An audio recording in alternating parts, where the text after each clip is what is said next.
Chapter 174. Who's following us? What's their cultivation level? Ijoga lowered his voice and asked. Should be an advanced spiritualist.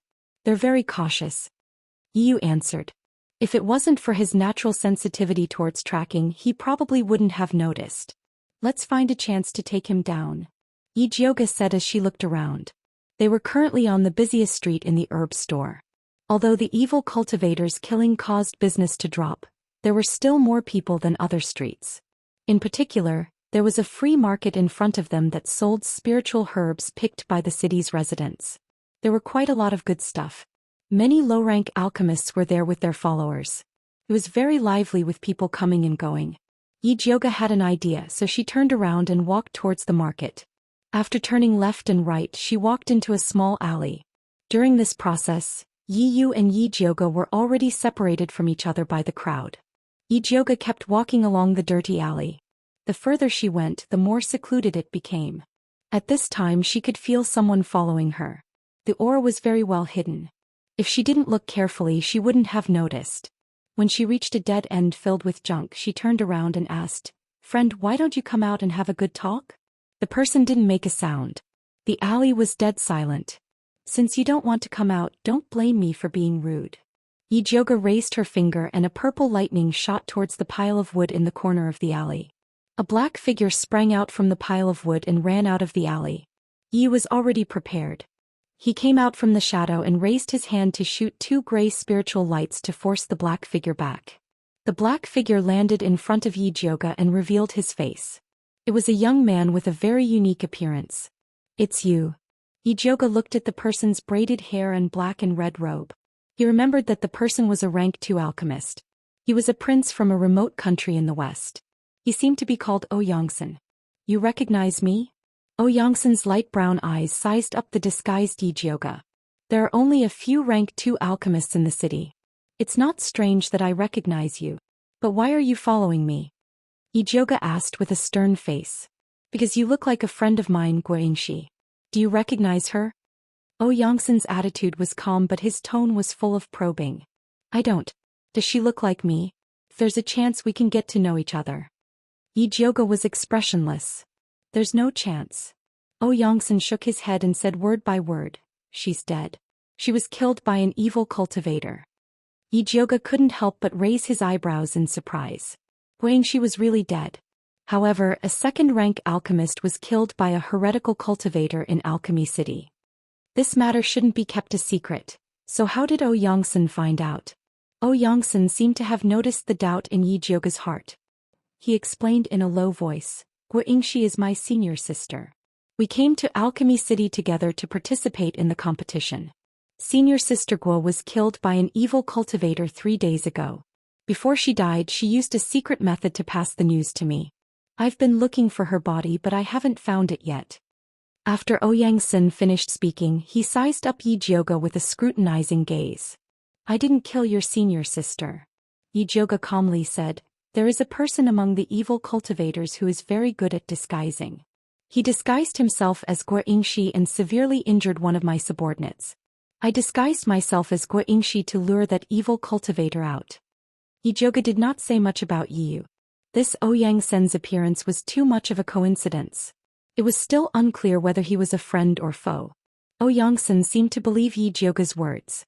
After a moment of silence he asked again, "Since you're investigating the evil cultivator, do you know the whereabouts of Ijoga?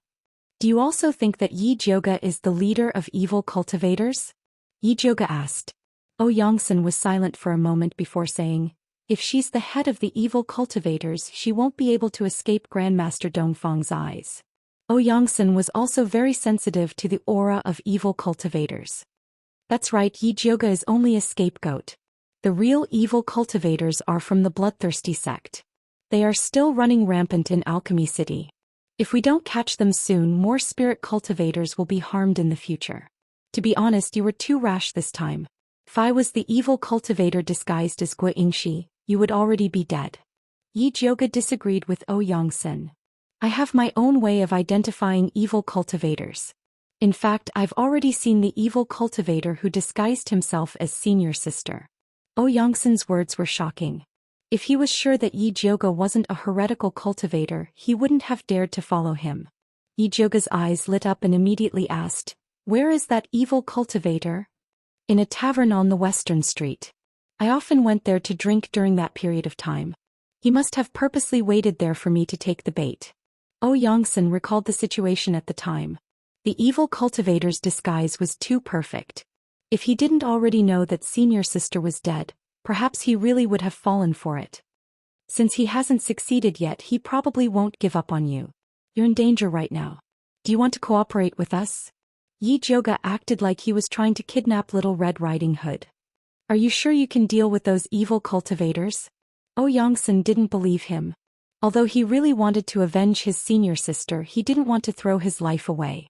Yi Jioge calmly said, "You have no other choice." Of course, she was confident in dealing with heretical cultivators. However, she and Yongsan were still testing each other, so there was no need to tell him her trump card. Yongsan's expression constantly changed. It was clear that he was struggling inside. He knew very well that he was being targeted by heretical cultivators. He would have to face them sooner or later. Senior sister Guo's cultivation was higher than his, but she still died in the hands of a heretical cultivator. Needless to say, he would die. Even so, he could not afford to easily believe that the two spiritualists in front of him were obviously in disguise. You don't have to make a decision in a hurry. This communication talisman is for you. If you need anything, let us know immediately. We'll rush over to save you. However, heretical cultivators have always been strange. It's better to take the initiative than to be attacked. Think about it carefully. Yi Jioge took out a communication talisman. This thing was expensive. He only got 3 of them. Even Yi Yu and Wan Xiang couldn't bear to give them to Yongsan. "Thank you." Yongsan took the communication talisman.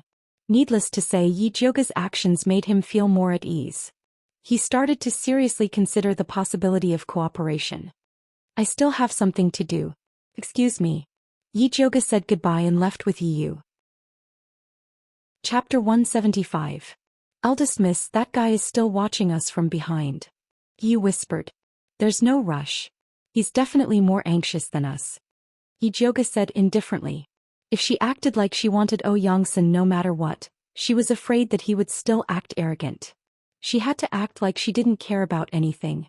Only then would he seriously consider the cooperation. "How about I go watch him?" Yi was a little worried. There were only 2 second-rank alchemists left in the city. If Yongsan was also killed, it would be even more difficult for them in the future. "That's fine, but you have to be careful. If you meet Lu Yunfei again, take more pills. Big sis doesn't have anything, but I have a lot of pills." Yi Jioge stuffed a few bottles of clear heart pills and passion fire pills into Yi Yu's hands. In fact, Yi Yu's stealth was very good. It was just that Lu Yunfei's charm technique was too strong. A hot-blooded young man like him was easily affected by her. Yi Yu awkwardly took the pills. Previously, he was a little distressed about the pills. He wouldn't use them unless it was absolutely necessary. If he could take a few in advance, he wouldn't be so easily bewitched by Lu Yunfei's charm technique. After Yi Jioge and Yi Yu separated, they took a few more turns and changed their clothes again before returning to the stronghold. They found that Luo Tian and Junichen were already back. "Eldest miss, were you being followed?" Luo Tian saw Yi Jioge change into a yellow dress and dress like a naive young girl. He guessed that something must have happened. "Yes, I was followed on the way. How about you guys? How's the mission?" Yi Jioge asked. "We went to the alchemy tower and only saw that martial artist Xiong Yunhu. We didn't see that Yongsan. I heard that he went out for a drink. We also found news about Guo Yingxi. I heard that after the competition she left the alchemy tower to pick herbs in the mountains. He came back a while ago and went out again. Based on the time she came back, it should be to set up a trap for Yi Yu." Luo Tian explained his investigation in detail. "That Xiong Yunhu looks like a bear, but he's very afraid of death. He cried and screamed for the people of Alchemy City to protect him. He even insisted on staying in Dongfang Yao's private residence. If they didn't let him, he would roll around shamelessly," sneered Junichen. "There's such a thing?" Yi Jioge's impression of Xiong Yunhu was that he looked mighty and extraordinary. He didn't look like a coward. "That's true. He even wanted to cause trouble with Yongsan, but Yongsan ignored him." Luo Tian nodded and said, I heard that Ouyangxin has been very depressed recently and often goes to the tavern to drink. Although evil cultivators were rampant in Alchemy City and the situation was tense, most of the spiritualists who were killed outside the city, so no one dared to leave the city. I see. By the way, where is Bai Songling? Isn't she with you? Yi Zhouge asked again. She planned to tell Bai Songling about Ouyangxin after she returned, lest she had to repeat it twice. He followed us to the medicine refinement tower for a spin, then said that he was going to look for Wanxiang. Although Luo Tian hadn't seen Wanxiang before, he had heard of him from his young mistress. It was said that Wanxiang was more reliable than the blabbermouth Bai Songling. His cultivation was profound and he was a strict person. Just as Luo Tian finished speaking, Bai Songling pushed open the door and walked in. Behind him was a dignified old man with white hair on his temples. Luo Tian and Junichen looked at the unfamiliar old man with vigilance. Yi Zhouge also looked at the old man in confusion and asked, "Big brother Bai, who is this uncle?" She had seen all of Bai Songling's people in Alchemy City, but this imposing old man wasn't among them. Even the eldest miss didn't recognize you. Wanxiang, your disguise technique has improved. Bai Songling laughed and patted the old man's shoulder. The old man wiped his face with his hand, revealing a handsome face that seemed to have been carved by a knife. It was Wanxiang. "Big brother Wan, why are you here?" Yi Zhouge was pleasantly surprised. She thought that Wanxiang was being watched too closely by the crown prince and couldn't come out. "I found a body double." Wanxiang gave a simple explanation. He had been in the justice ministry for so long and learned many tricks from all walks of life. He didn't bother using them in the past, but he couldn't care less at this critical moment. Yi Zhouge asked, "How is my little sister? Does she know about fifth concubine's death?" Yi Rui was now imprisoned in Alchemy City because of her. She didn't even get to see fifth concubine one last time, so she felt a bit guilty. "Fourth Miss Yi and your maids are under Li Zijuan's protection. They are currently safe, but I was afraid that she would be too excited to hear about her mother's death, so I hid it from her. On the other hand, your maid Hua Dai went missing some time ago. Li Zijuan's group found her corpse outside the city. Just like Gong Hongyu, she was skinned and had her blood sucked out. I saw her corpse and it didn't look like she had just died. It was more like she had been dead for a while." Wanxiang spoke in a grave tone. Although his military power was taken away, Grandmaster Dongfang and Li Zijuan didn't restrict his movements and would notify him if anything happened. Yi Zhouge asked, "When did Hua Dai go missing?" In fact, she had already guessed that Hua Dai was already dead. The Hua Dai who accused her that day was most likely the evil cultivator who was good at disguising himself. She had to admit that the evil cultivator was really powerful. Although she had some suspicions at that time, she still couldn't see any clues. The day Yi Yu was injured by Lu Yunfei. Wanxiang's words confirmed Yi Zhouge's speculation. She told him about seeing Ouyangxin in the medicine shop and finally said, "According to the current situation, the evil cultivator should have pretended to be Hua Dai to accuse me, then pretended to be Guo Yingxi to lure Yi Yu into the trap, and now he wants to harm Ouyangxin. That Ouyangxin really doesn't know what's good for him. He's still dawdling even when he's about to die. If it was me, I would have directly tied him up and brought him back." Bai Songling said while rubbing her hands. "Our identities are shameful. If you tie him up and he runs away in anger, wouldn't we lose everything?" If she could tie him up, Yi Zhouge would have kept Ouyangxin alive for the new year. Eldest Miss is right. With the current situation, Ouyangxin will cooperate with us sooner or later. What we need to do now is to plan how to use him to catch those evil cultivators. Wanxiang said in a deep voice. "That evil cultivator in disguise is not difficult to catch. I'm just afraid that Lu Yunfei will follow us. I'm afraid that we won't be able to stop them from joining forces." Bai Songling sighed. If they were in Shangjing, he would have directly asked Dongfang Ke for a few dozen martial artists to kill those evil cultivators. However, they were now the scapegoat and had to sneak in and out. If they mobilized a large number of people before Lu Yunfei could make a move, the Crown Prince could lead a team to destroy them. Chapter 176. This is indeed a problem. It would be best if we could separate them and defeat them. Wanxiang had already heard about Lu Yunfei's methods from Bai Songling. He was also very afraid of Blood Bow and Blood Sharpsword. "I have a way to lure Lu Yunfei away," Yi Zhouge said. "What way?" Bai Songling turned his head to look at her and said, We only have a few people. If we need a lot of people to lure Lu Yunfei away, we won't be able to catch that evil cultivator. Don't worry, we don't need our people to lure her away. Yi Zhouge took out a tightly bound purple scorpion from the bag he carried with him. It was also wrapped in thick yellow mud into a ball. Wan Xiang carefully looked at the scorpion and asked, "This is the scorpion that lured you to the pile of rocks?" "Yes." Yi Zhouge nodded. "Damn, then what are we waiting for? Quickly blow this guy up." Bai Songling screamed. If it wasn't for this stupid thing, Yi Zhouge wouldn't have been hit by the black pot. The huge purple scorpion heard Bai Songling's words and squeaked in fear. I didn't expect this big scorpion to have some intelligence." Bai Songling looked at the big scorpion in surprise. Ever since he raised the big mouth goo, he became more interested in spirit beasts and demonic beasts. "Idiot, you can't even recognize the mutated beast treasure-seeking scorpion," Jun Yichen said expressionlessly. "What?" Bai Songling couldn't care less about quarreling with Jun Yichen. He stared at Yi Zhouge and asked, "This is a mutated beast? Treasure-seeking scorpion, it sounded very awesome." "That's right, this is Lu Yunfei's treasure. As long as we use this thing as bait, Lu Yunfei will definitely fall for it." Yi Zhouge shook the treasure-seeking scorpion in his hand. She already had the fat black mouse, so she didn't care about this treasure-seeking scorpion. "Such a good treasure, it's better to keep it for myself." Bai Songling coveted it.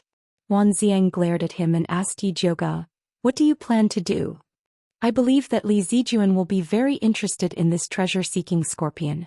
Yi Zhouge handed the treasure-seeking scorpion to Wan Xiang and said, "As for how to do it, Big Brother One should know better than me. The yellow mud on the scorpion's body is mixed with an aura-concealing medicinal liquid. If you want to lure Lu Yunfei over, you just have to break the mud." "I understand." Wan Xiang took the treasure-seeking scorpion.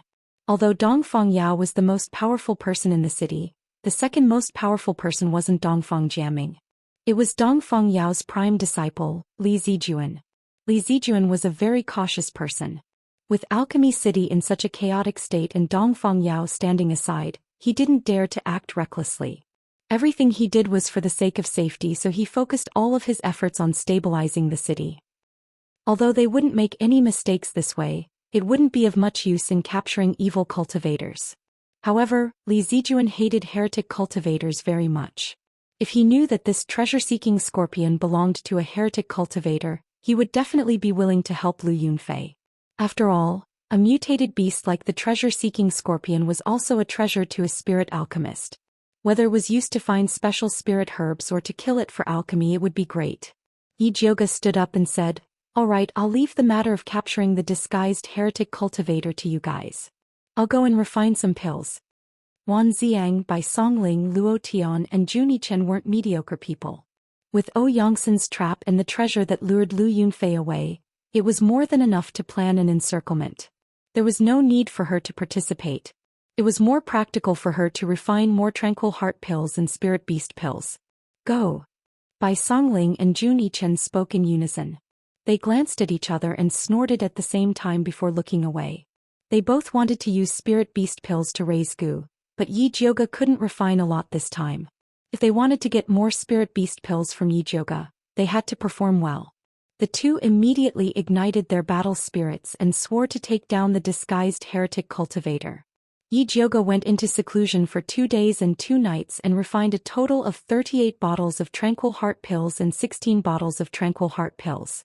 As for the emotionless fire pill, spirit recovery pill and chi replenishing pill, she also refined some of them. When she opened the door and walked out, her legs were soft and her body looked like it had been hollowed out. "Eldest miss, are you all right?" Luo Tian looked at the bruises under Yi Zhouge's eyes. It was as if she had been punched twice. Even her snow-white skin couldn't hide her exhaustion. He sighed in his heart. He didn't expect that Yi Zhouge, who looked so fairy-like and delicate, would be quite terrifying when she fought with all her might. If he followed such a talented and hard-working person, he wouldn't be any worse off in the future. "I'm fine. How's Yongsan?" Yi Zhouge felt that 2 days was enough for Yongsan to think. If he still didn't agree, then he shouldn't blame her for using violence. Yongsan already sent a message yesterday. He agreed to cooperate with us to lure the heretic cultivator. Luo Tian said. "Then what do you plan to do? Is the plan ready?" Yi Jioga had been busy refining pills for the past few days and didn't have time to participate in their discussion. It's all ready. We plan to let Ouyangsan leave the city and pretend to escape. Then we'll set up an ambush outside the city. Wan Ziang has also prepared everything. We're just waiting for you, Luo Tian said. Although Yi Jioga wasn't present when the plan was made, she was the most important spiritual leader of this small group. Without her, Bai Songling and Junichen would be able to turn the sky upside down. What about Yi Yu? He's with Ouyangsan. Did he meet Lu Yunfei? Yi Jioga asked again. No. Recently the city has been very strict. All the patrolling spiritualists are equipped with evil energy testing tools. She doesn't dare to act rashly. Luo Tian shook his head. Give this bottle of pills to Ouyangsan. We'll move tomorrow. Yi Jioga took out a bottle of clear heart pills. Although Ouyangsan didn't lack pills as a spirit alchemist, they wouldn't be as powerful as the ones she refined. Eldest miss, how many bottles of spirit beast pills have you refined? Luo Tian embarrassedly asked. Not many. Yi Jioga didn't want Junichen and Bai Songling to know about her stock. She didn't want them to chase after her like a debt collector.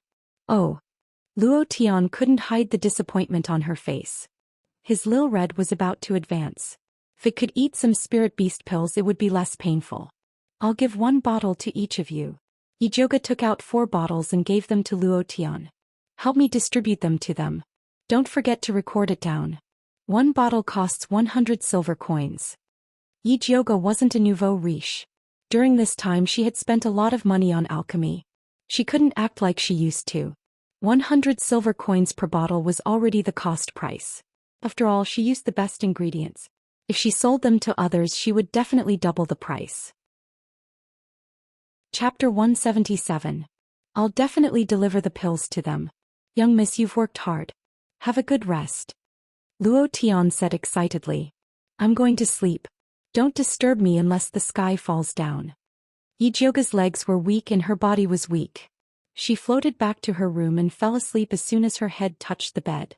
It was already noon the next day when she woke up. She was so hungry that she had to get up to look for food. Fortunately, Luo Tian was a careful person. He had been cooking congee in the kitchen and immediately brought it up when she woke up. He didn't forget to add 2 spicy and sour side dishes. Yi Jioga didn't care about being reserved and gulped down 2 bowls of congee. Only then did she have the strength to speak. Where are the others? Bai Songling and the young master have left the city to make arrangements. Yu is still with Ouyangsan. They'll leave the city tonight when the gates are about to close.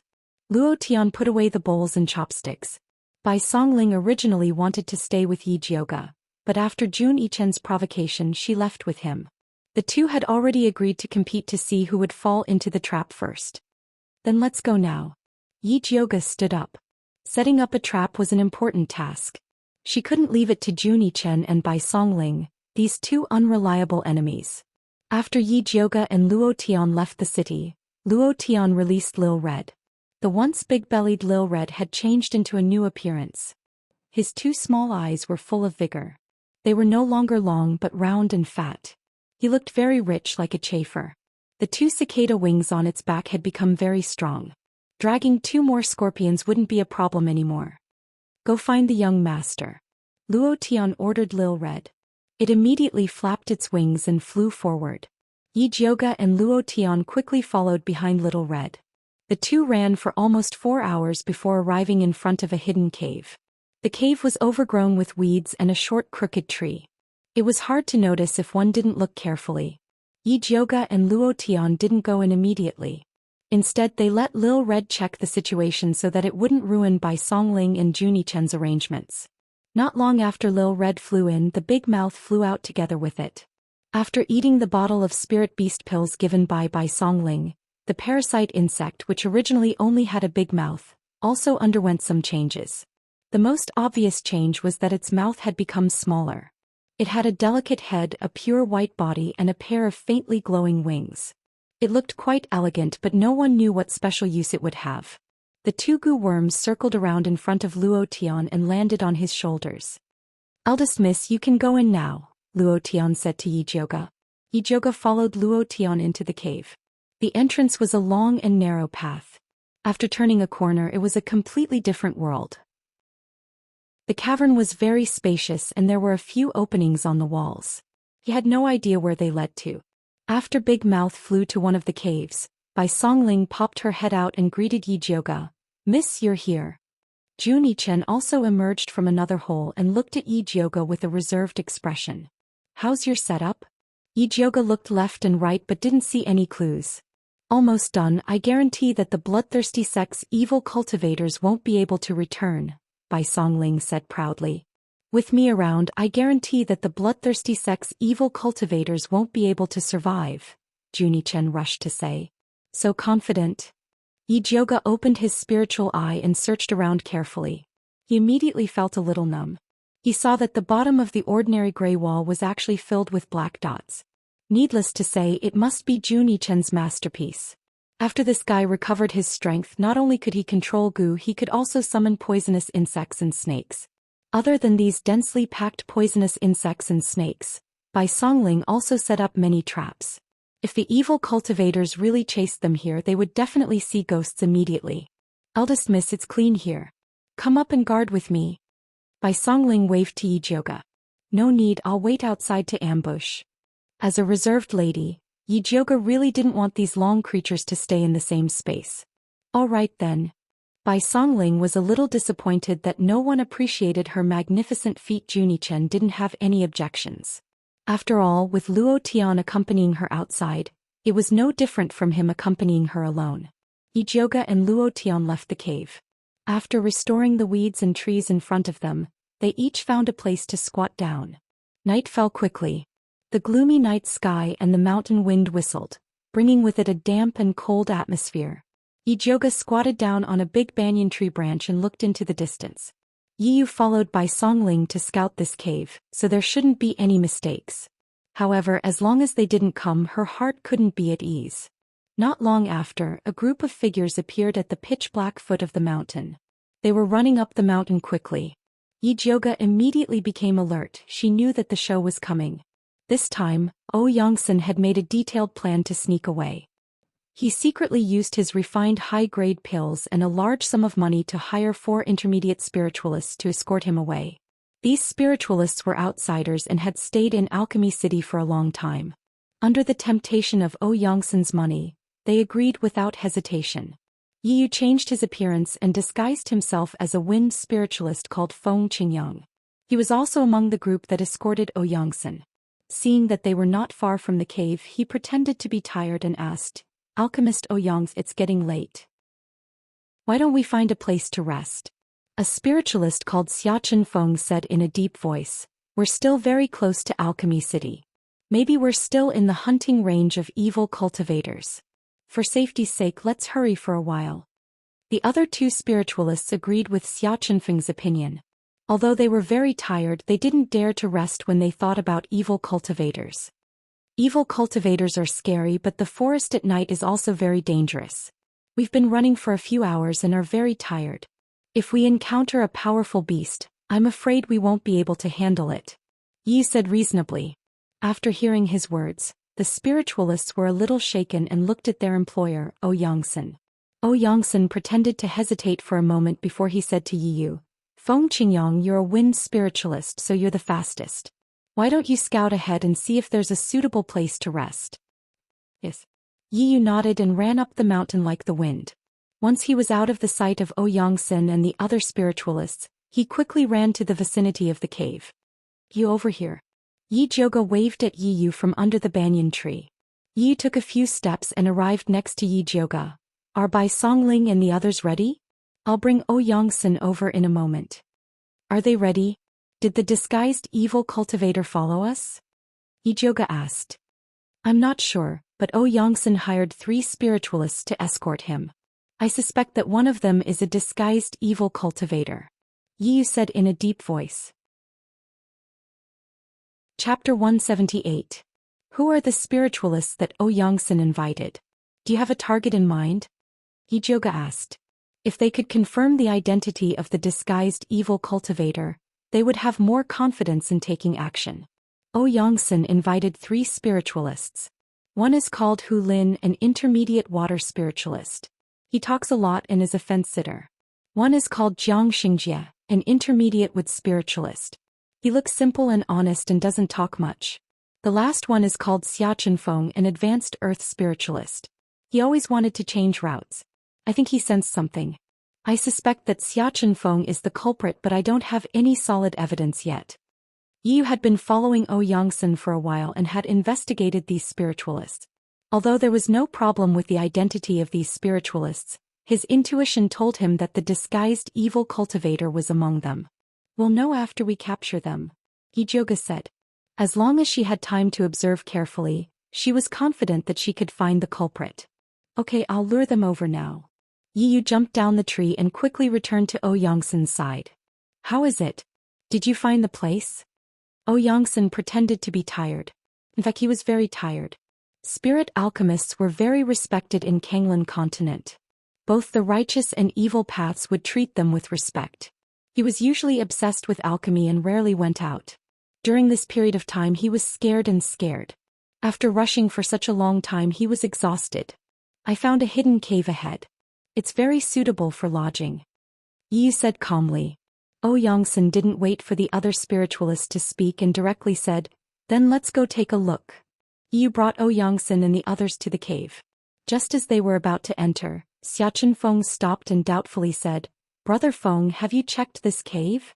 "I just went in and took a look. I didn't find anything unusual." Yu shook his head and said, "Even if there is a demonic beast inside, can't we 5 spiritualists take it down?" Brother Feng is right. If we can't even take down a demonic beast, we can forget about passing through the forest. Xian showed a very dissatisfied look. He had spent so much money to hire someone to escort him, but in the end the guard was afraid of death and was overcautious. No matter which employer it was, they would not be satisfied. "I just think it's better to be careful. Since Brother Feng is so sure, then just pretend I didn't say anything," Xianxia said with a straight face. "Let's go in." Yu lit a torch and walked into the cave first. Xian and the others also walked in. Xianxia carefully searched the cave once. Seeing that the inside was empty but there were many holes above, he immediately said with some dissatisfaction, "Brother Feng, do you know where these holes lead to?" "It's just a few empty holes. If Brother Xia is afraid, you can just seal them up." Yu swept a clean spot on the ground and called Xian over to sit.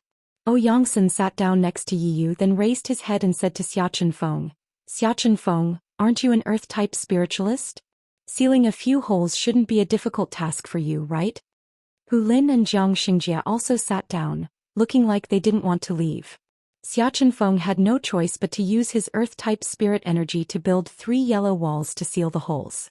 After finishing, he was a bit tired, but he didn't want to sit with the others. He found a quiet corner and took out his dry food and water bottle to eat. "Alchemist Ouyang, come have some water." Hu Lin attentively handed over his water bottle. "No need, I have my own." Xian took off the water bottle on his waist and politely refused Hu Lin. Before he came here, Yu had already warned him that there might be a disguised evil cultivator among the 3 guards, so he must not get too close to them, let alone eat anything they gave him. Hu Lin didn't feel embarrassed after being refused and continued to smile. He continued to talk to Xian. "Alchemist Ouyang, have you thought about where to go after leaving Alchemy City? I've been out for so long, I really want to go home," Xian said with a normal expression. He only asked Hu Lin and the others to escort him to the capital and he would walk the rest of the way. Alchemist Ouyang is quite unlucky. You traveled thousands of miles to participate in the competition, only to encounter something like this. If it weren't for the evil cultivators, it wouldn't have been difficult for you to win the competition. Hu Lin flattered. "It's good enough that I'm still alive. I don't dare to think about the competition." Xian bitterly smiled. Hu Lin patted his thin chest and said, "Alchemist Ouyang, don't be afraid. With us here we will definitely protect you." Hu Lin was small and didn't have much offensive power, so he had always been doing poorly. It was rare for him to have a second-rank alchemist by his side. He really wanted to hug Xian's thigh and call him father. Xianxia held the water bottle and sneered. He didn't hide his disdain for Hu Lin at all. "The one with the surname Xia, I've tolerated you for a long time. Alchemist Ouyang invited you here to be his bodyguard, not to be his boss. Who are you acting weird all day? Brother Feng found such a good place, yet you're still so picky. What's the meaning of this?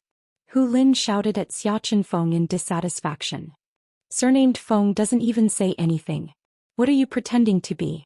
Xiachen Feng put down the water bottle and sneered. You. Hu Lin was so angry that he was trembling. However, Xiachen Feng was a small realm higher than him, so he was no match for him.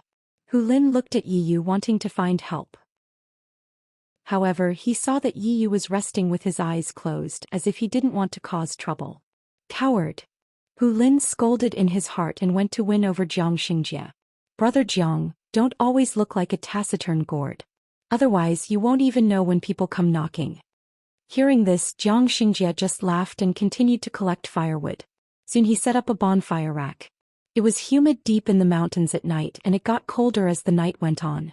Not only could a bonfire drive away the cold, it could also drive away wild beasts. Therefore the others were happy to see him start a fire. Seeing that one or two people ignored him, Hu Lin felt that there was no point in it, so he obediently shut up. Although Yi Yu was resting with his eyes closed, his ears were eavesdropping on the movements around him. Originally he had some doubts about Xiachen Feng. However, with Hu Lin trying to sow discord, he couldn't make up his mind. At this time, Xianxia's bonfire was already built.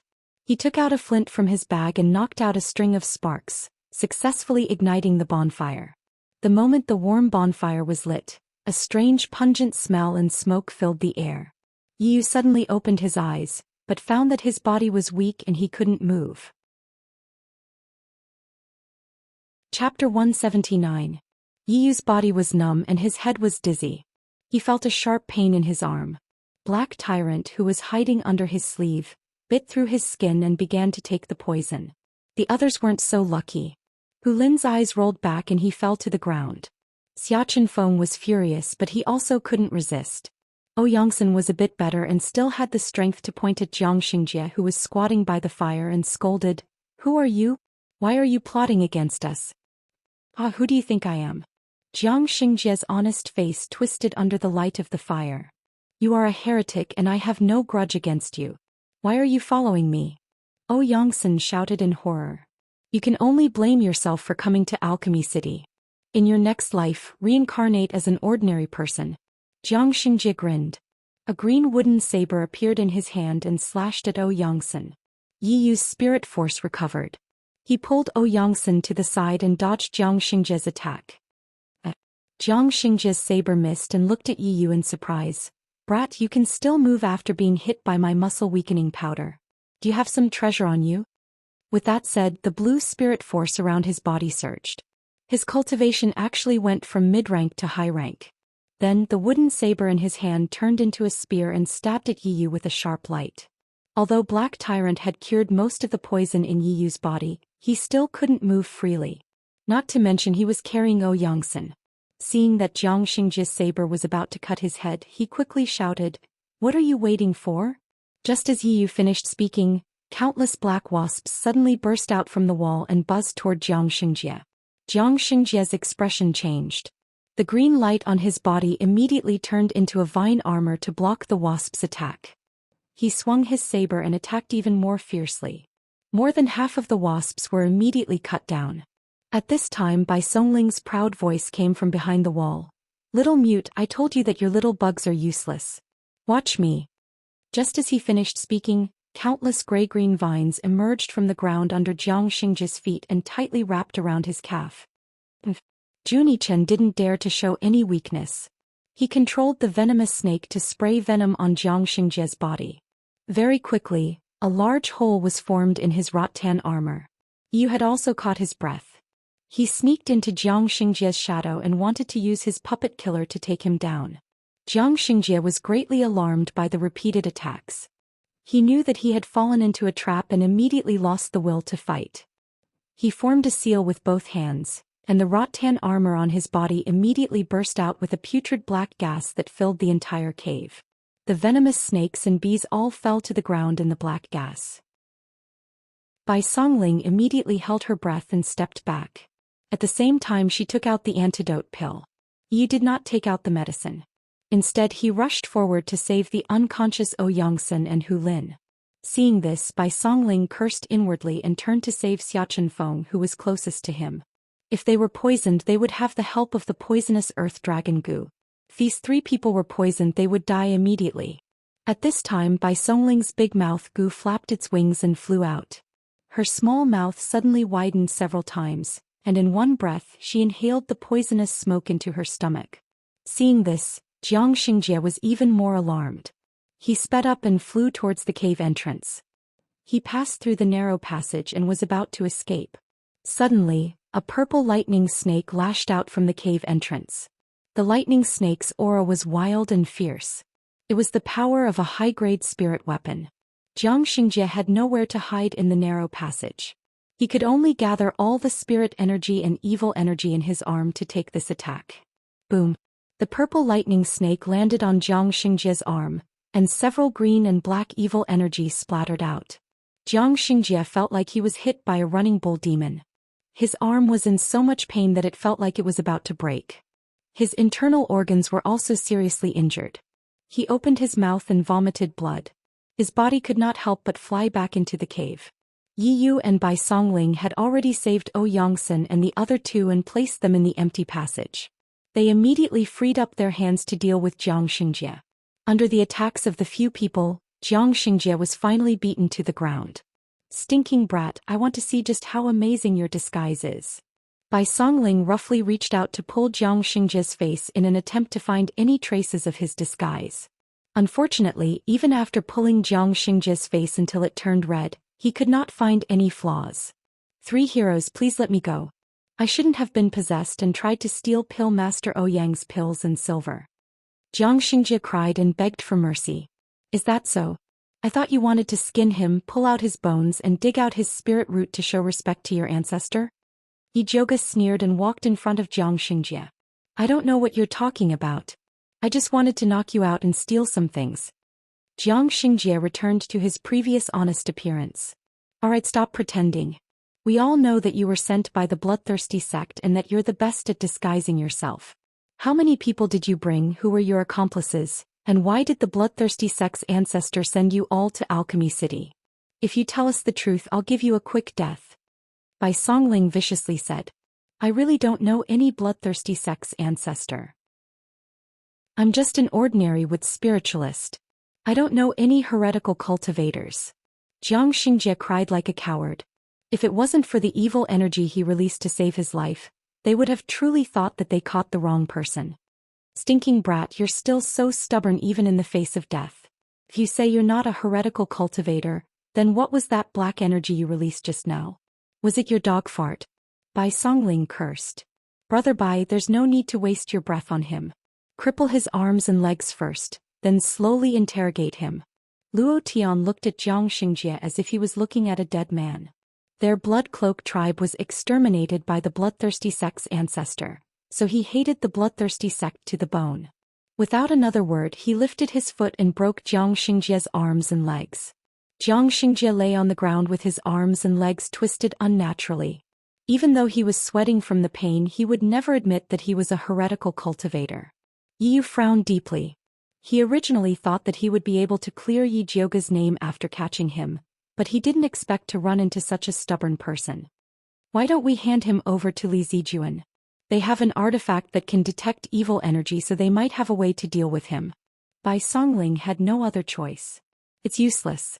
Xianxia has always been staying in an inn not far from the alchemy tower.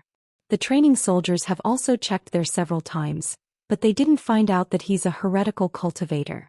Yi didn't find anything strange about Xianxia along the way, so he didn't believe that Li Zijuan could find anything. Chapter 180. Even if we can't detect evil energy with Ouyangsen and the others' testimony, we can prove that he is a heretic cultivator, Bai Songling said, unconvinced. If he insists that he was possessed and wanted to rob us, Li Zijuan will at most lock him up. We won't be able to achieve our goal. Yi shook his head. Their goal was to clear their young miss suspicions. If they can't prove that this guy is a murderous heretic cultivator, then it's useless. This won't work, that won't work, then what should we do? Bai Songling said dejectedly. Yi couldn't help but look at Yi Jioga. Yi Jioga didn't say anything. She had already opened her spiritual eye, secretly observing Zhang Xingjia's body. On the surface, Zhang Xingjie looked like a normal spirit practitioner, without any evil energy on him. But she had just discovered something strange. Zhang Xingjie's back had a palm-sized brown wound. It looked like an old wound. But the strange thing was, every time his spirit energy moved to that wound it would speed up. Yi Jioga suddenly had an idea. She looked up and said to Yi Yu and the others, "Turn him over and press him down." Yi Yu was startled but quickly regained her senses, flipping Zhang Xingjie over and pressing his upper body down. Bai Songling and Luo Tian pressed his lower body down. Zhang Xingjie seemed to have realized something, shouting with all his might, "I am a spirit practitioner, you can't torture me, otherwise I'll go to the Spirit Practitioner Alliance and sue you for mistreating prisoners." "If you want to kill me, you dare to sue me for mistreating prisoners, what's wrong with me torturing you?" Bai Songling sneered. Yi Jioga ignored Zhang Xingjie's noise. She took out her thunderfire needle, injecting spirit energy into it and pierced the wound on Zhang Xingjie's waist. Before the needle even touched Zhang Xingjie, the black gas on his body rose again. His crippled hands and feet were instantly healed. He struggled with all his might, instantly throwing Yi Yu and Bai Songling away. Seeing this, Luo Tian immediately hugged Zhang Xingjie's thigh. The Blood Cloak Miao tribe, besides refining Gu, also trained their bodies. Luo Tian's body training technique was one of the best in the tribe. Using all her strength to suppress Zhang Xingjie, he didn't manage to break free. Yi Yu and Bai Songling immediately turned over and pressed Zhang Xingjie down again. Zhang Xingjie struggled like a trapped beast. Countless black gas burst out from his body and was absorbed by Bai Songling's big mouth Gu. Bai Songling used her spiritual power to create a green vine net to trap Zhang Xingjie, but it was useless. In the end, Yi Jioga used his lightning ability and chopped at Zhang Xingjie's neck. Zhang Xingjie's entire body twitched, his hair charred black, and he finally fainted. F***ck, I didn't expect this guy to pretend to be a pig to eat a tiger. Bai Songling wiped his sweat. He had thought that Zhang Xingjie had been beaten to a pulp. He hadn't expected Zhang Xingjie to counterattack so fiercely. If not for Luo Tian holding him down, he might have really escaped. Why did this guy suddenly go crazy? Did young mistress notice something? Yi raised his head and looked at Yi Jioga. Yi Jioga squatted beside Zhang Xingjie and tore open the clothes on his back.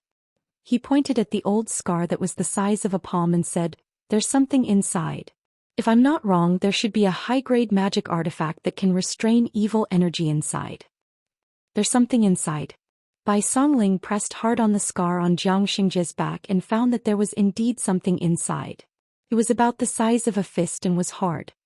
Even if he has a magic artifact that can conceal evil energy, it's impossible to disguise it so perfectly. Yi Yu couldn't understand this point.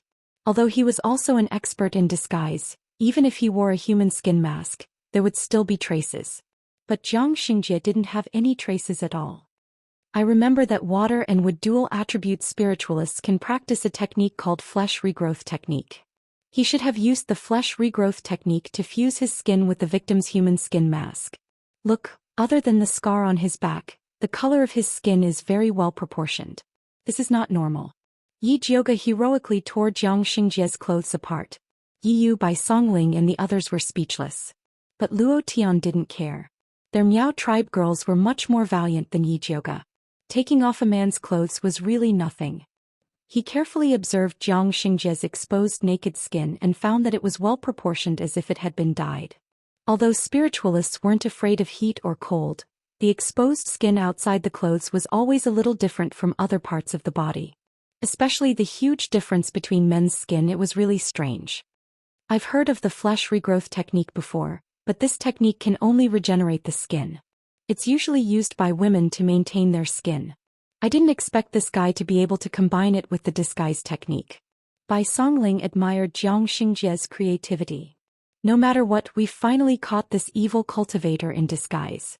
Once we send him to Li Zijuan, we'll be able to clear the suspicion of eldest Mississippi. Yi Yu heaved a sigh of relief. Finally, his efforts were not in vain. That's right. Bai Songling said while reaching out to touch Zhang Xingjie's skin. What are you touching? Junichen, who had been silent all this while, narrowed his eyes and looked at Bai Songling's claws that were reaching for Zhang Xingjie's lower body in confusion. I'm looking for the position where he fused with the human skin. No matter how magical this flesh regrowth technique is, it can't be made out of nothing. Bai Songling said confidently. As a wood spirit practitioner, he was also very curious about this kind of technique. Yi Zhouge watched Bai Songling examine Xianxia with great interest. He even suggested very kindly, "Why don't you take off his pants and have a look? I think the place where he used the flesh regrowth technique should be the place that no one wants to see." Bai Songling's face suddenly froze. It was a great shame for him to touch a man's crotch. "Haven't you been a coroner before? Just pretend that you're doing an autopsy." Yi Zhouge persuaded with a smile. Bai Songling's face twitched. He gritted his teeth and said, "Okay, I'll pretend that I'm doing an autopsy, but you're not allowed to see it." "Eldest miss, you're also tired. Do you want to take a rest?" Yi Yu asked implicitly. Yi Zhouge was like a fairy in his heart. He shouldn't let such a wretched scene stain his eyes. Yi Zhouge turned around with regret. He thought to himself, "These guys are really conservative. Back when I was practicing medicine, the chickens I touched were better than the ones you've seen." Bai Songling made up his mind and took off Jiang Xingjia's pants. He found that the fusion point of the flesh regrowth technique was indeed the man's indescribable place. "No wonder we couldn't find it. This guy is really good at choosing the place," Bai Songling said in disdain. He took out a small storage bag from Jiang Xingjia's crotch. It was the size of a palm and dark red in color. It didn't look eye-catching at all, but it was undoubtedly a storage bag that couldn't be bought with 10,000 gold. Chapter 181. Ancestor Bloodthirsty is really generous. He even gave them a storage bag, Luo Tian said with jealousy and hatred. That's right. Even when the Blood Cloak Miao tribe was at its peak, they didn't have such a thing. It wasn't that they didn't have the money to buy it, but they didn't have the connections. It was said that they could only get it in Great Soul City. Lu Yunfei also has a storage bag, Yi Yu added. He had followed Lu Yunfei for a long time and had seen her use it several times. Seems like this bloodthirsty patriarch isn't simple. Yi Zhouge's face was heavy. To be able to give his subordinates storage bags, besides being rich, bloodthirsty patriarch should have some connections. Who cares if he's simple or not, as long as he's on the Spiritualist Alliance's wanted list, he will die. Bai Songling said as he violently erased Jiang Xingjia's mark in the Qinkuan bag and poured out the things inside. Human skin. Piles and piles of human skin. The human skin gave off a faint smell of blood, and the empty eyes on their faces told of their pain before they died. Bloodthirsty sect really deserves to die. Bai Songling couldn't help but kick Jiang Xingjia again. Alright, 2 kicks are enough. If you kick him to death, we'll have wasted our efforts. You quickly stopped Bai Songling. Yeah, with these things we can bring Jiang Xingjia to justice and clear Mrs. Suspicion. Luo Tian nodded. Bai Songling's face looked better. He held the storage bag and said to Yi Zhouge, "Miss, although this storage bag isn't big, it can be used. Keep it for yourselves. I don't need it." Yi Zhouge shook her head decisively. She felt disgusted at the thought that this thing was taken out from Jiang Xingjia's crotch. Lu Yunfei has another one. Yi Yu also felt that it wasn't appropriate for Yi Zhouge to use this thing. It was better to take Lu Yunfei's. Alright, then leave it with me first. We'll discuss how to deal with this storage bag later. Bai Songling put the storage bag away. Get Yongsen and the others down first, Yi Zhouge said. They were important witnesses. He was still a criminal, so it wasn't appropriate for him to show his face. Only Yongsen and the others could clear his name. Yi Yu brought Yongsen, Xiaoqinfeng and Hu Lin down. 3 antidote pills woke them up. Don't kill me, don't kill me. Hu Lin screamed as soon as he opened his eyes. Brother Hu, calm down. We've already caught that heretic cultivator. Yi Yu hurriedly held him back. What evil cultivator? Are you saying that Jiang Xingjia is an evil cultivator? Hu Lin was confused. He had fainted earlier, so he didn't see Jiang Xingjia's true form. Yeah. Just as Yi Yu finished speaking, Yongsen and Xiaoqinfeng woke up as well. Has the heretic been caught? Yongsen asked Yi Yu excitedly. Yes. Yi Yu nodded. What the hell is going on? Xiaoqinfeng frowned. He kept having the feeling that this fellow surnamed Feng and Yongsen seemed to be hiding something from him. Brother Xia, is this how you treat your savior? Although Xiaoqinfeng's suspicions had been cleared, Yi Yu still did not have a good impression of him. Humph, my savior? Xia Chenfeng's eyes swept over Bai Songling and the others as he sneered. I think they're playing us like monkeys. Obviously, he had already seen that Yi Yu was using Yongsan to lure the heretic cultivator. Heretic cultivators are treacherous and everyone has the right to punish them. Brother Xia, you don't have to be so calculative. When we send this heretic cultivator to Medicine Master Dongfeng, we will not forget your contribution. Yi Jioge tried to smooth things over. You really want to give us a contribution? Hu Lin was originally prepared to make a scene after hearing Xia Chenfeng's words, but when he heard this he immediately changed his expression. Of course. If it weren't for your help, how could we have possibly caught this vicious criminal? Yi Jioge said in an awe-inspiring manner as if he was serious. Her most important goal was to clear her name, so there was no harm in giving the credit to Xia Chenfeng and the others. Anyway, there were still Lu Yunfei and Su Junqing, the two big heads. Catching them would be the biggest contribution. Humph. Xia Chenfeng snorted coldly and finally stopped making a scene. This guy killed my senior sister. I want him to have a taste of living hell. Yongsan stared fiercely at the unconscious Xianxia and pounced on him, wanting to vent his anger by beating him up. Brother Yongsan, calm down. Yu hurriedly stopped him. Yongsan's fist had already landed on Xianxia's body. However, the moment he punched him he noticed that something was wrong. The cold touch was like that of a dead person's. Yongsan stretched out his hand to feel Xianxia's breath and immediately cried out, "How did he die?" What? Bai Songling hurriedly pushed Yongsan away and crouched down to feel Xianxia's pulse. He really was dead.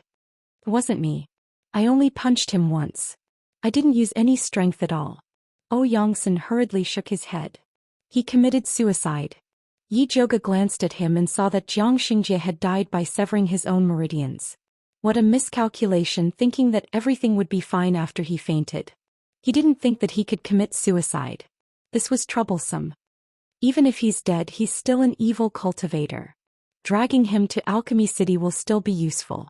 Bai Songling stood up with a dark expression and said, "Let's not waste any more time. Let's hurry back." It was already late at night. If they rushed back at night, they would arrive at Alchemy City at daybreak. Let's go now. Hu Lin's fighting spirit was high. It would be a waste not to take such a free merit. Xia Chenfeng and Yongsan also felt that staying here was fraught with trouble, so they nodded in agreement.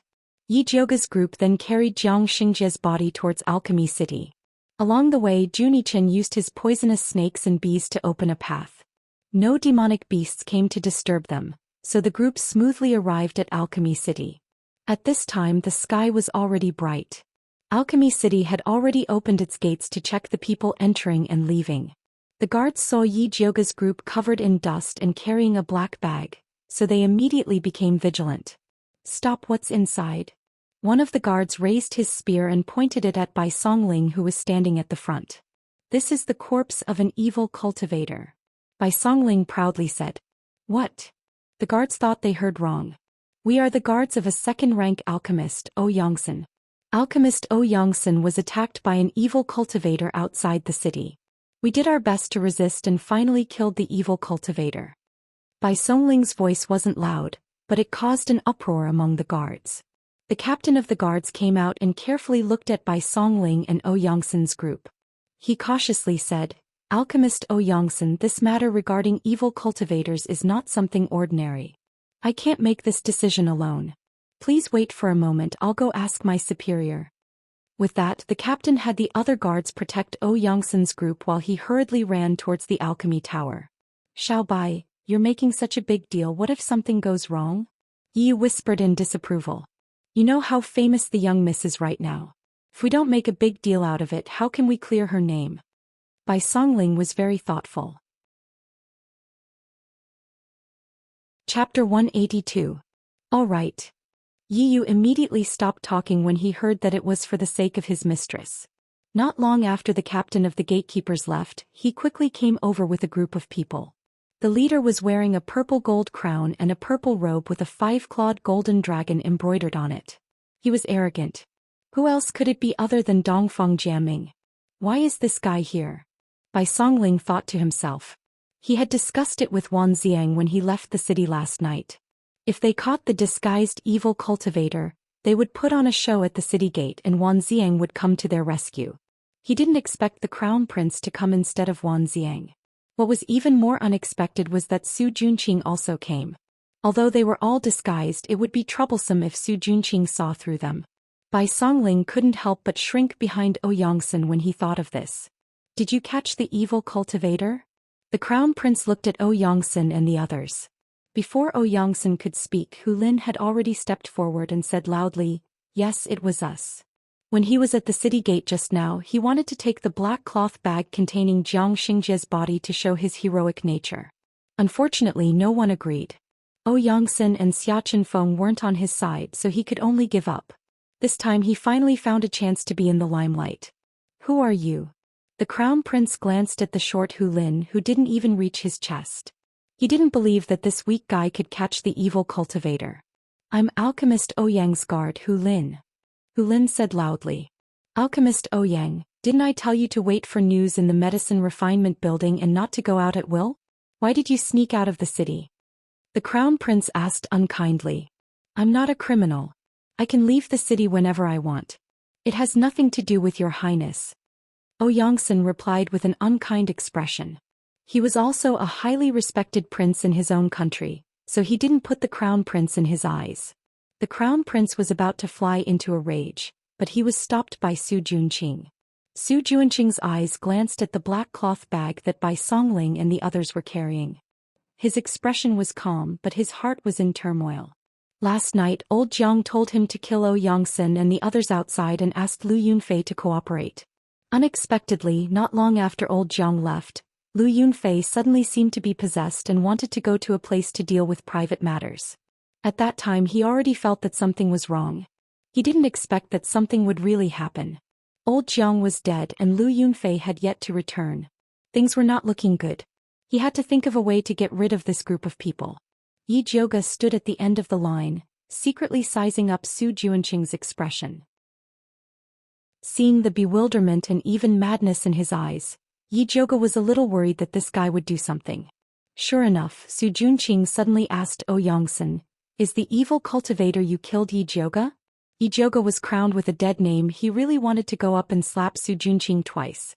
When Luo Tian Yiyu Bai Songling and Juni Chen heard Su Junqing's words, they were enraged as well. Killing intent surged from their bodies and it looked like they were about to turn hostile. Yi Jioga immediately reached out to stop Luo Tian and Yiyu, then raised his voice and replied to Su Junqing. "It's not Yi Jioga, it's a male evil cultivator and he's very good at disguising himself." After that he pressed Bai Songling down and signaled with his eyes that the overall situation was more important. Su Junqing glanced at Yi Jioga and the others with suspicion. Yi Jioga's current appearance was that of an ordinary youth, so he immediately pretended to be timid and avoided Su Junqing's gaze. "You coldly poked Ouyangsen." Ouyangsen immediately understood his meaning, so he took a step forward and said, "Your Highness, I'm sorry, but I'm in a hurry to find Grandmaster Dongfang with the evil cultivator's corpse. Excuse me." "Wait." Su Junqing stopped Ouyangsen, then said to the crown prince in a righteous manner, "Your Highness, Alchemy City has offered a reward of 1,000 gold taels for capturing evil cultivators. These days there are many people who, in order to earn the reward, kill ordinary people. This subordinate feels that it's better for you to check." "You're right." The crown prince nodded, then said to Ouyangsen, "Bring that evil cultivator's corpse over. This prince wants to check it personally." "Your Royal Highness, we risked our lives to kill this evil cultivator. I'm afraid it's inappropriate for you to take the corpse away with just a few words." Bai Songling had no choice but to lower his voice and pretend to be angry. "That's right." Hu Lin quickly stood beside Ouyangsen, raised his head and said, "Our alchemist Ouyang is a rank 2 alchemist, how could he be greedy for this bounty? He could not bear to see the evil cultivators harming people, so he brought us to capture the evil cultivators. Your Highness, the crown prince has gone too far." Brother Hu is right. Bai Songling really wanted to give Hu Lin a thumbs up. Before he looked down on Hu Lin's ingratiating and unreasonable personality, but he didn't think that it would be a sharp weapon against the crown prince. The crown prince's face was gloomy. If it was before, he would not offend a rank 2 pill master in public. But ever since Su Junqing used the evil cultivator to help him kill Yi Jioga, he had been tied to Su Junqing. For his own great cause he must protect these evil cultivators. Thinking of this, the Crown Prince immediately raised his voice to Xianxia. Pill Master, misunderstood, I have no intention of targeting you. It's just that this evil cultivator is a matter of great importance. We have to act cautiously. If this is really the evil cultivator's corpse, then what's wrong with taking it out to check? That's right, this damned evil cultivator caused chaos in our alchemy city. I also want to see if he really has 3 heads and 6 arms. That's right, evil cultivators have been causing chaos for so long, but this is the first time someone killed them. We should take a good look. Yes, open it and let us see. The onlookers were very curious. They all asked Xianxia to open the bag. Yi Jiuge frowned. If Jiang Xingjia's corpse was full of evil qi, it would be fine to open it for the Crown Prince to see. But because she was worried that taking the aura-concealing magic tool out of Jiang Xingjia's body would damage it, she never dug it out. Now that Jiang Xingjia's body was an ordinary spirit practitioner, there was no way to prove that he was an evil cultivator, so naturally she couldn't take it out for everyone to see. What, you don't dare to take it out? Is there something fishy? Seeing the situation, the Crown Prince immediately said aggressively. Your Highness, your words are really funny. Why would I play tricks with evil cultivators? Xianxia said angrily. Who knows what you're planning? The Crown Prince sneered. Xianxia kept arguing with the Crown Prince to stall for time, while Bai Songling anxiously looked at the distant street. Strange, why hasn't Wan Xiang come yet? Did something happen? Yi Jiuge also felt strange. Could it be that he set up a trap for Lu Yunfei last night and was injured by her instead? While everyone was in a deadlock, another group of people came from the direction of the alchemy tower. Yi Jiuge thought that it was Wan Xiang, so he looked up and his heart immediately sank. How could it be him? Chapter 183. This group of people was actually Yi Yuxuan. He was wearing an azure alchemist's robe. Behind him were Yi Xianxia and the guards who escorted Yi Jiuge to Alchemy City. When the Crown Prince saw Yi Yuxuan, his eyes immediately lit up and he hurriedly greeted, Grandmaster Yi, you're here too. Yi Yuxuan came to the Crown Prince's side and looked at Xianxia, then said, Pill Master Ouyang, I heard you killed a heretic outside the city. Yes. Xianxia nodded, his attitude extremely respectful. As a pill refiner he could look down on the Crown Prince, but he couldn't look down on the level 5 pill refiner, Yi Yuxuan. I wonder if Pill Master Ouyang can let me deal with this heretic's corpse?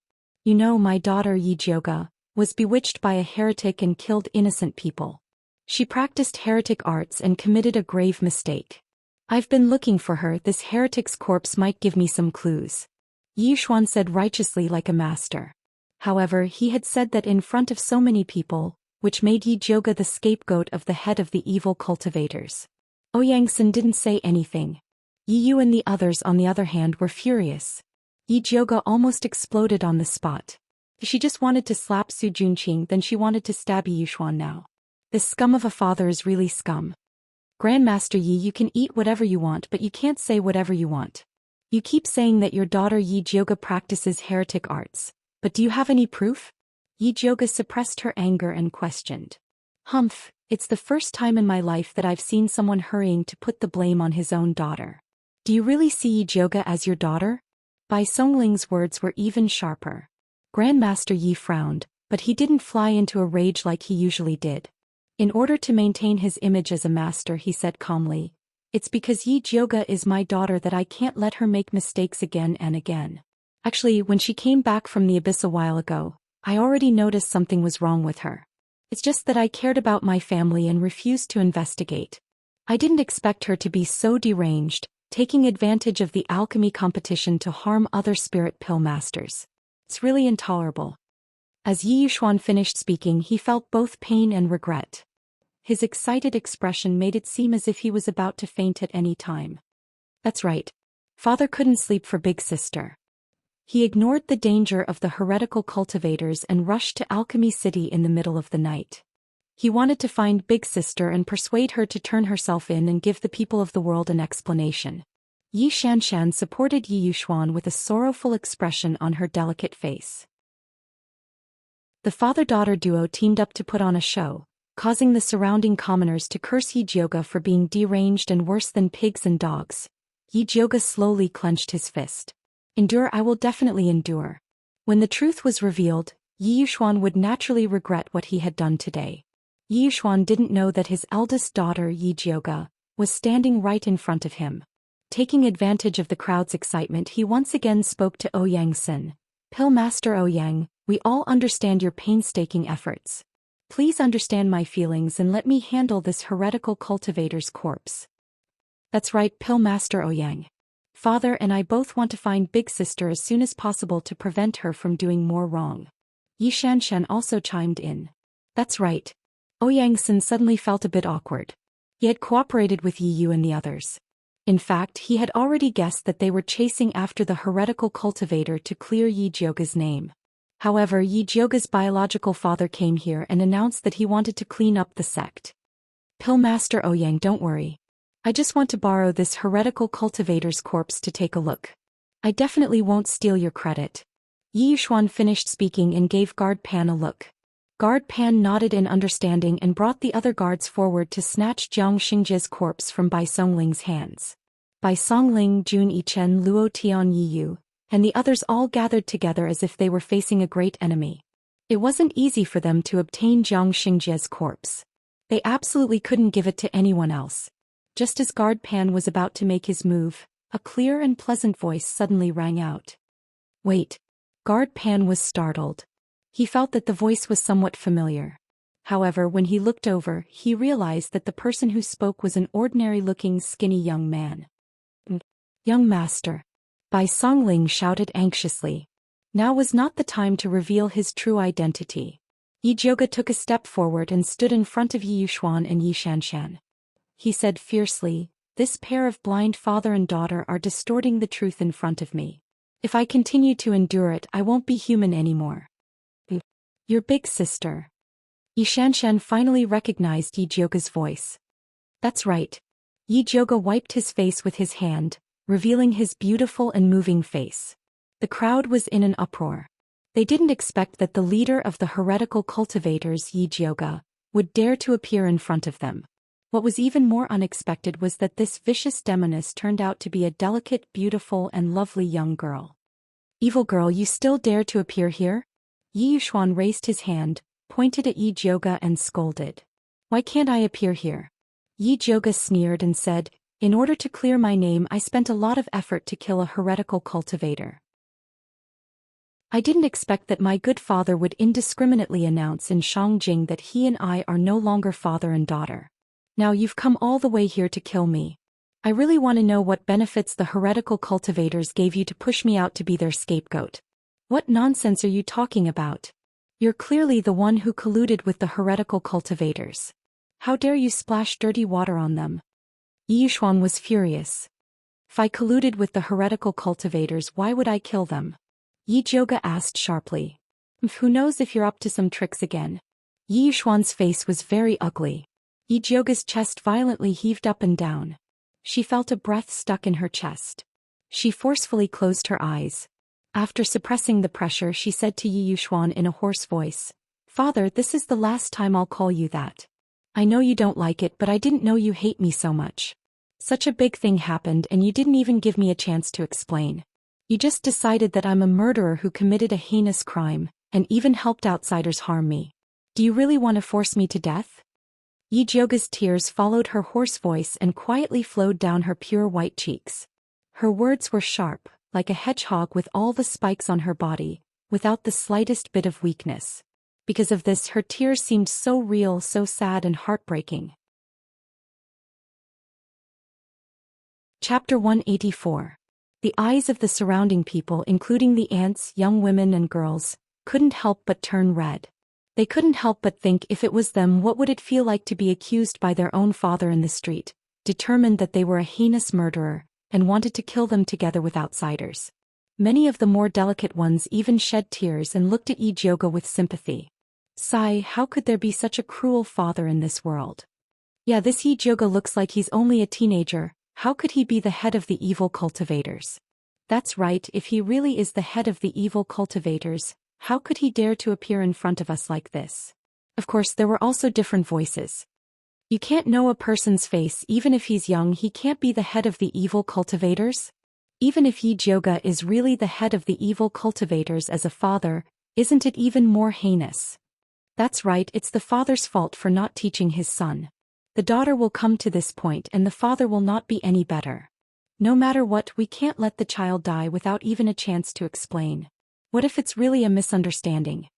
Everyone began to discuss. Regardless of whether they agreed that Yi Jioge was the head of the evil cultivators or not, they all agreed that Yi Jioge was wrong, and as a father he was even more wrong. Yi Yuxuan listened to the discussion in his ears, and his face turned green and white. He originally thought that he would be praised by everyone for putting righteousness before his family, but he didn't expect that someone would put the crime of not teaching his father's fault on his head. However, he couldn't refute it. It was really suffocating. Seeing that the people were discussing, the crown prince was worried that there would be changes if the matter dragged on, so he quickly shouted, "Come, take Yi Jioge, the head of the evil cultivators, and put him in prison." The soldiers behind him immediately surrounded him and were about to take him. Hu Lin had already secretly hidden himself after Yi Jioge revealed his identity. Xia Chenfeng also didn't want to get involved in such a quagmire, so he pulled Yongxin to the side. Su Junqing took the opportunity to quietly sneak to Bai Songling's side. Suddenly he stretched out his hand to grab the black cloth bag. Bai Songling had long been on guard against a sneak attack. Countless green vines suddenly rose from his body and tightly bound the black cloth bag. Luo Tian, who was standing beside him, threw a punch at Su Junqing and started fighting with him. Yi Yu couldn't sneak into the shadows, so he teamed up with Jun Yichen to guard Yi Jioge and deal with the crown prince's bodyguards. Yi Yuxuan was determined to clean up the mess, so he jumped onto the battlefield and personally attacked Yi Jioge. His cultivation was close to the spirit master level, 2 realms higher than Yi Jioge. The wood and fire spiritual energies fused together, revealing a greenish-red color. Once it was unleashed, it emitted surging hot air. Yi Jioge didn't think that his scumbag father would be merciful to him. He immediately pulled out the Thunder Snake illusion whip from his waist and lashed it at Yi Yuxuan. The purple lightning snake collided with the green and red flames, but the purple lightning snake lost. Yi Yuxuan gained the upper hand, but he didn't feel any joy. Instead, he was incomparably shocked. He had never imagined that this useless daughter of his would be so powerful. He was actually able to block his full power attack. Yi Yuxuan's eyes fell on the Thunder Snake illusion whip in Yi Jioge's hand. He was certain that this high-rank spiritual weapon was supporting him. Greed rose in his heart and he didn't hold back anymore. At this time, Bai Songling and the others were also fighting with Su Junqing's group. The scene was extremely chaotic. Many commoners who were standing nearby were caught in the crossfire and suffered light injuries. Bai Songling retreated to Yi Jioge's side and said, "Miss, we can't go on like this. We should quickly retreat. Let's go." Yi Jioge also didn't want to fight with Yi Yuxuan. If he killed him, he would be charged with patricide. Even if he cleared his name as the head of the evil cultivators, his reputation wouldn't be good in the future. Just when Yi Jioge and the others were about to abandon Jiang Xingji's corpse and take the opportunity to retreat, a pressure enveloped them, followed by a loud roar. "Who allowed you to fight in Alchemy City?" After saying that, a skinny figure descended. It was the city lord of Alchemy City, a 6th-rank alchemist, Dongfang Yao. Dongfang Yao grabbed Yi Yuxuan, who was in the middle of attacking Yi Jioge, and threw him away. Seeing that the situation wasn't good, Su Junqing quickly retreated to the crown prince's side. "Royal uncle, you finally came." The crown prince quickly said, "Yi Jioge trespassed into Alchemy City. We were just about to arrest her, hurry up and take her down." Dongfang Yao turned around and coldly stared at the crown prince. "Who gave you the right to arrest someone?" The crown prince was startled and immediately felt a bit embarrassed, but he still braced himself and said, "Yi Jioge is the head of the evil cultivators. Everyone has the right to punish him, so why should I arrest her?" "Who told you that Yi Jioge is the head of the evil cultivators?" Dongfang Yao glared at him and asked. "Isn't this something that everyone knows?" The crown prince spoke as if it was a matter of fact. "Everyone knows? Then why don't I know?" Dongfang Yao's expression sank and he spoke with dissatisfaction. "I don't remember Alchemy City posting a wanted poster for Yi Jioge." "Royal uncle, you've always been in seclusion, so it's normal that you don't know." The crown prince began to feel that something was wrong. "Are you implying that I'm muddle-headed?" Dongfang Yao's expression was very unfriendly. This nephew doesn't dare. The crown prince quickly shook his head. He knew that his uncle was biased towards Yi Jioge, but he didn't think it would be to this extent. Just as he was about to take out the evidence, he heard Dongfang Yao impatiently say, "If you don't dare, then shut up." "Royal uncle." The crown prince angrily shouted. He really didn't understand. He was the one with the surname Dongfang, so why did his uncle favor Yi Jioge and not put him in his eyes? Dongfang Yao was too lazy to pay attention to his short-sighted and scrupulous and evil nephew. He looked at Yi Jioge and said, "I heard you guys killed a heretic cultivator." "That's right, this heretic is an expert in disguise. He peeled off a lot of human skins and used the flesh regrowing technique to fuse them together, then tricked the spirit practitioners participating in the alchemy competition." With that, Yi Jioge waved his hand towards Bai Songling. Bai Songling opened a black bag and poured out Zhang Xingjia's corpse and the skins. The surrounding crowd was in an uproar. Although the rumor of heretic cultivators liking to kill people and skin them had spread like wildfire in Alchemy City, this was the first time the commoners had seen it with their own eyes. With so many skins, everyone was trembling with fear. The crown prince felt his hands and feet go cold. He couldn't help but look at Su Junqing. Su Junqing was quite calm. After all, Zhang Xingjie was already a dead man, so there was no way he would sell him out. He took out a gray disc and placed it on top of Zhang Xingjie's corpse to carefully examine it. This was a magic tool developed by Alchemy City to detect heretic aura, but it didn't react at all. Ecstatic, he quickly told the crown prince, "Your Highness, this person doesn't have the slightest bit of heretic aura. He's not a heretic at all." Chapter 185. The crown prince hurriedly looked at the gray disc. Seeing that there was no reaction, he immediately became spirited. He glared at Yi Jioge and scolded arrogantly, "Yi Jioge, you mixed an ordinary person's corpse with a pile of human skin to pretend to be an evil cultivator. What do you mean by that?" Yi Jioge couldn't be bothered to explain to the crown prince and only said, "He's a heretic cultivator." "Bullshit, do you think I'm blind?" The evil testing disc didn't react at all.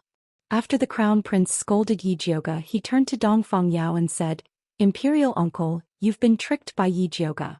She's a liar." Dongfang Yao frowned slightly. After muttering to himself for a moment, he took out a bottle of white liquid and said to the crown prince, "This is the evil testing water I made. If this person's body really has evil aura, the water will turn gray." After saying that, he poured some onto Zhang Xingjie's body. The white and transparent potion turned into an extremely light gray color. Dongfang Yao's heart sank. If this person was really a heretical cultivator, then the potion would turn black. The darker the color, the higher the cultivation.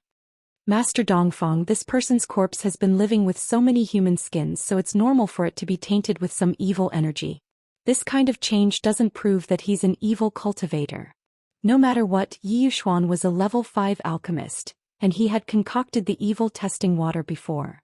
"Big sister, even if you want to clear your name, you can't use an innocent person to pretend to be a heretic." Yi Xianxia looked at Yi Jioge with a pained expression. "You evil girl, you refuse to mend your ways even after repeated admonitions. Today I'm going to get rid of you." Yi Yuxuan's hand once again lit up with a green and red flame, as if he was going to kill Yi Jioge at any time. "Wait." Dongfang Yao raised his hand and said sternly, "There's something strange about this evil cultivator's corpse. Apothecary Dongfang, I respect you as a master, but why are you helping Yi Jioge so many times?" Yi Yuxuan narrowed his eyes and looked at Dongfang Yao suspiciously, as if he suspected that they had some sort of shameful secret. After all, Yi Jioge's face was very beautiful. Dongfang Yao was originally a straightforward person, so he almost exploded from Yi Yuxuan's gaze. He and Yunwei were of the same generation, but Yi Jioge still had to call her grandpa.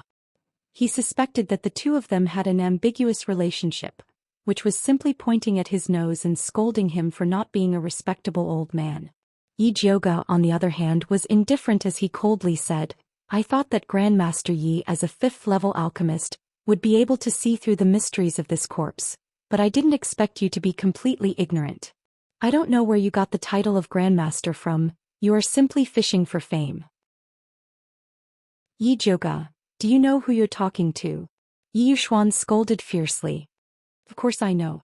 I'm talking to an ungrateful, heartless scum." Yi Jiuge's words were like knives stabbing into Yi Yuxuan's heart. As soon as these words came out of her mouth, the crowd burst into an uproar. Although Azure Billow Continent didn't pay particular attention to filial piety, it was unheard of for a daughter to insult her father in public. Yi Yuxuan was so angry that his entire body trembled. He really regretted strangling Yi Jiuge to death in her swaddling clothes so that she wouldn't be so infuriating when she grew up. Well said. Dongfang Yao clapped his hands and praised. This Yi Yuxuan relied on your father and mother to make a fortune in the past, but now he wants to exterminate you. This kind of father is worse than a beast, you don't need him. Dongfang Yao had been operating in Alchemy City for so many years and was highly respected. He approved of Yi Jiuge's actions. The surrounding commoners immediately changed their tone from condemning Yi Jiuge for being unfilial to praising her for fighting against evil. Yi Jiuge's expression was indifferent. She didn't show any reaction to these discussions. Instead, she turned to Dongfang Yao and said, Grandmaster Dongfang, this evil cultivator has an artifact that can restrain evil energy inside his body, so your medicine is useless. After she finished speaking, she raised her chin towards Bai Songling. Bai Songling understood and turned Xianxia over. She took out a sharp knife and cut open the skin on Xianxia's back, digging out a palm-sized red artifact that was engraved with countless talismans. As soon as the artifact was dug out, Xianxia's slightly black skin immediately turned white and green. The gray disc in Su Juanqing's hand crazily spun. The medicine that Dongfang Yao poured on Xianxia's corpse also turned black and gray. He really is an evil cultivator. The surrounding commoners were shocked by this turn of events and began to discuss among themselves. Let me take a look at this artifact, Dongfang Yao said to Bai Songling. Wait a moment. Bai Songling tore off the hem of his robe and wiped the blood off the artifact. Hu Lin, who was hiding to the side earlier, came over again. He eagerly took out a water ball and flatteringly said to Bai Songling, Do you want to wash it again? Wash it. Bai Songling had long known that Hu Lin was a coward, so she didn't care about his desertion just now. After washing the artifact clean, Hu Lin casually accepted it and respectfully presented it to Dongfang Yao. Dongfang Yao carefully examined it and infused his spirit energy into it. His expression became a bit heavy. This was a third-rank artifact with a special function that could only be created by a fifth-rank blacksmith. Only the crafting school had fifth-rank blacksmiths. Could it be that the crafting school was in cahoots with the evil cultivators? If that was the case, then it was really troublesome. Dongfang Yao's mind was filled with countless thoughts, but his face didn't show any abnormal expression. After putting away the artifact, he said to Yi Jiuge, The truth has come to light. Your injustice has finally been cleared. Thank you for your hard work. Thank you, Grandmaster Dongfang, for believing in my innocence. Yi Jiuge solemnly expressed her thanks. She was truly grateful to Dongfang Yao. If Dongfang Yao also believed that she was the head of the evil cultivators like the others, she wouldn't have been able to clear her name so easily. Even if I don't believe you, I still have to believe Old Man Yun. How could his only granddaughter become a head of evil cultivators? Is being a head of evil cultivators more profitable than being a spirit pill master? Dongfang Yao laughed. When the others heard this, they couldn't help but laugh out loud as well, all of them discussing, That's right, our Thunder Country respects spirit masters followed by alchemists. A spirit alchemist who can cultivate both to the extreme will definitely have a bright future in Thunder Country. Only a fool would want to become the leader of the evil cultivators. Yi Yuxuan, seeing that your daughter's injustice has been cleared, why do you look so disappointed? Dongfang Yao changed the topic to Yi Yuxuan, who was standing to the side. Grandmaster Dongfang really likes to joke. Jiuge is my daughter. How could I be disappointed that she has been cleared of injustice? I can't even be happy for her. Yi Yuxuan forced out a smile. He now deeply regretted listening to Yi Xianxian's instigation and coming to Alchemy City to put justice before family, causing him to lose so much face. Chapter 186. Big Sister, congratulations on recovering your innocence. I'm really happy for you. Seeing that the situation was bad, Yi Xianxian immediately stepped forward and wanted to pull Yi Jiuge's hand. However, Yi Jiuge avoided her hand and said expressionlessly, That's not what you said earlier. Big sister, are you still blaming me? Yi Xianxian had a wronged expression and said tearfully, I was worried about you, so I mistakenly believed the rumors. It's all my fault. Big sister, if you want to blame me, then beat me up to vent your anger. I won't dare to have any complaints. Zhou, your sister is just worried that you'll go astray. Yi Yuxuan said with the dignity of a father. Although you've cleared your name this time, if you hadn't acted rashly, you wouldn't have fallen into the evil cultivator's trap so easily. You should take this as a warning and be careful in the future. Grandmaster Yi is right. I will remember your teachings. Yi Zhou looked straight into Yi Yuxuan's eyes and said word by word. Hearing the words Grandmaster Yi, Yi Yuxuan immediately frowned. Although he hated Yi Zhou, if Yi Zhou still went against him in such a situation, it would be a great loss of face for him. Thus, Yi Yuxuan put on a stern face and said, Father misunderstood you this time. It's Father's fault. Do you still want to argue with me? Big sister, we're family. Broken bones connect tendons. Father is doing this for your own good. He's worried that you'll go astray, so he hurried over. Actually, he's always been thinking about you. Yi Xianxian's eyes were slightly red and she felt wronged. There's no need to say anymore. Grandmaster Ye's words always carry weight. Since you've already posted the Xianxia board and cut off your relationship as father and daughter, there's no need to force yourself to repair it. From now on we'll go our separate ways. Whether I, Yi Zhou, live or die has nothing to do with you. Yi Zhou's cold voice wasn't loud, but it clearly reached everyone's ears. The surrounding crowd was silent and looked at Yi Yuxuan with a gloating expression. You deserve it. Who told you to confuse right and wrong, to be heartless and to hurt your daughter's heart? Yi Yuxuan's face was ashen. He had never felt so humiliated in his life. He really wanted to slap Yi Zhou and drag her back to teach her a lesson. Unfortunately, he could only think about it. Yi Zhou didn't care about what Yi Yuxuan was thinking. He turned around and said to Dongfeng Yao, Master Dongfeng, I still have some matters regarding evil cultivators that I want to discuss with you. How about we go to the medicine refining tower? Sure. Dongfeng Yao nodded, then glanced disdainfully at Yi Yuxuan, whose face was as black as the bottom of a pot, then left with Yi Zhou and the others. Yangxin, Xia Chenfeng and Hu Lin hurriedly followed. In the blink of an eye, only the crown prince Su Junqing, Yi Yuxuan and Yi Xianxian were left. Father, big sister is too heartless. How can she cut off our relationship just like that? We are a family. Yi Xianxian's face was anxious and sad, but in fact she wanted to take the opportunity to give Yi Yuxuan a hard time. However, Yi Yuxuan's face was ashen.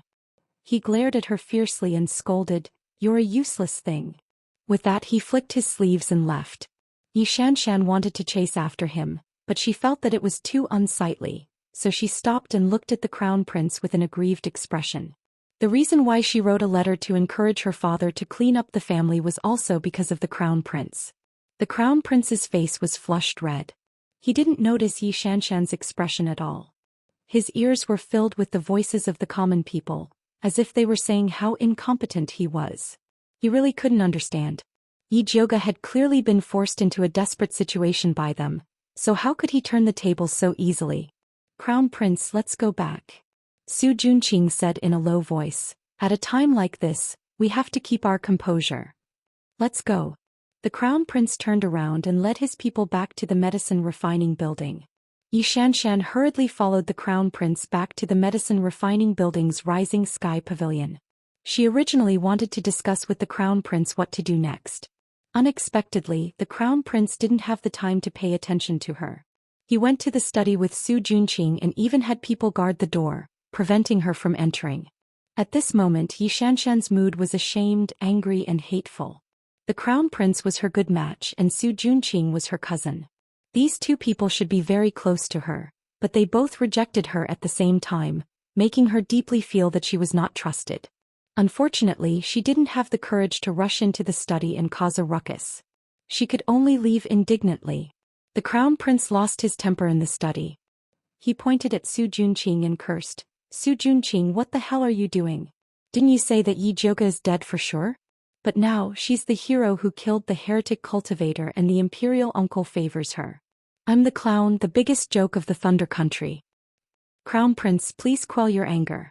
Yi Zhou's name is only temporarily cleared, and it won't affect our grand plan much. The Thunder Country's side is more or less done, and the throne will belong to you. Why must you waste so much effort on Yi Zhou?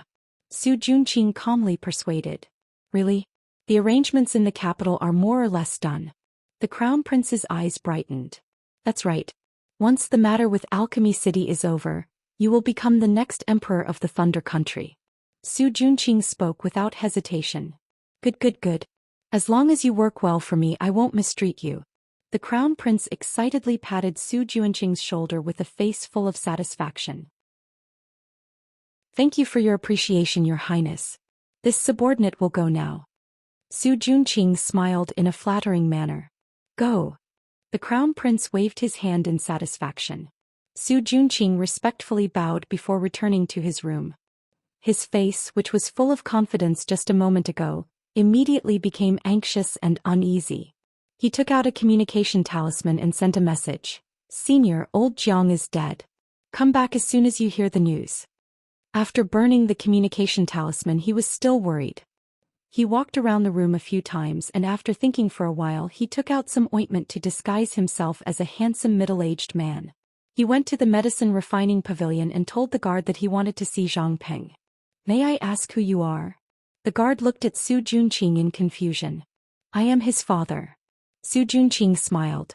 So it is Uncle Zhang. Please wait a moment, I will call someone over. The guard's expression immediately became one of flattery. Zhang Peng was the third most important person in the alchemy pavilion, second only to Li Zijuan. After a while, a young man in white with regular features walked out. When he saw Su Junqing, he said eagerly, Father, how come you have the time to look for me? I was just passing by, so I came to see you. Su Junqing kindly replied. Father, come sit here. Zhang Peng brought Su Junqing to a secluded place before whispering, The situation is so tense right now, why did you come to see me? Chapter 187. I had no choice. It was an emergency, so I had to find you. Do you know what Yi Jioge said to Dongfang Yao when he returned? Su Junqing asked. He had spent a lot of effort, money and spells to win over Zhang Peng. Unless it was absolutely necessary, he didn't want to use this chess piece. But now that old Jiang was killed and Lu Yunfei was missing, he was a little anxious. They are still discussing in the tea room. Aside from Li Zijuan, no one else can enter. Zhang Peng's handsome face flashed with jealousy when he mentioned Li Zijuan. He believed that whether it was cultivation, character or alchemy skills, he was no worse than Li Zijuan. However, Grandmaster Dongfang favored Li Zijuan. Not only did he accept him as his last disciple, but he also handed over all matters of the alchemy pavilion to him. Zhang Peng had stayed in the pavilion for more than 20 years and put in a lot of effort, but he was still an honorary disciple. He would forever be below Li Zijuan. He couldn't accept this. As long as you investigate their next move, Li Zijuan won't live for long. At that time, you will be the first disciple of the alchemy pavilion. Su Junqing tempted him. He had made use of Zhang Peng's hatred towards Li Zijuan to win him over. Okay, I will inform you if there is any news. Zhang Peng nodded and returned to the pavilion. At this time, Yi Jioge, Dongfang Yao and Li Zijuan were sitting in the tea room discussing how to deal with bloodthirst. She told Dongfang Yao and Li Zijuan all the information she knew about bloodthirsty sect, including the methods they often used. According to you, bloodthirst is stirring up trouble in Alchemy City because he wants to use me as a bait? Dongfang Yao raised his brows. Yes. Yi Jioge nodded. This bloodthirst is quite daring. Dongfang Yao sneered. He had been famous for a long time and was a top character in the Thunder Nation. Now he was being used as a bait by a heretical cultivator. This was a great insult to him. This bloodthirst is ruthless and has many tricks up his sleeves. Grandmaster Dongfang, you must not be careless. Yi Jioge solemnly advised. Humph, if he came here personally I would be a little afraid. But he wants to take me down by sending a few evil cultivators? He's looking down on me too much. Dongfang Yao was truly enraged. He turned to Li Zijuan and said, Pass down my orders. Offer a reward of 1,000 gold coins for any clues leading to the heretical cultivators and 10,000 words for their heads. Then send out all the guards of Alchemy City. We must find the bloodthirsty sect's heretical cultivators and kill them all. Yes. Li Zijuan nodded, then asked hesitantly, What about the Crown Prince and Su Junqing? Don't touch them yet. Send someone to keep an eye on them. After I eradicate the remnants of the bloodthirsty sect, I will personally send Dongfang Jianming, this blind fool, back to Shangjing to be punished by his father, Dongfang Yao said fiercely. How did their Dongfang family produce such a muddle-headed thing? He actually mixed with evil cultivators. He must be tired of living. I understand. Li Zijuan nodded solemnly. Yi Jioge frowned and disagreed. Grandmaster Su Junqing is a sinister and cunning person with many tricks up his sleeve. I'm afraid it's not good to leave him alone. I think it's better to lock him up first. It would be even better if they could immediately announce Su Junqing's identity as a heretical cultivator. That way they wouldn't have to worry about him using the bewitching art again. I know what to do. You don't need to say anything more. Dongfang Yao shook his head. The Su family had deep roots in Shangjing and was deeply involved with the crown prince. If they rashly captured Su Junqing, he was afraid that the crown prince would be dragged into this. No matter how hateful the crown prince was, he was still a member of the Dongfang family. If the scandal of him colluding with heretical cultivators was exposed, it would have a great impact on the Dongfang family and might even shake the hearts of the people. As a member of the Dongfang family, he had to think more about the family.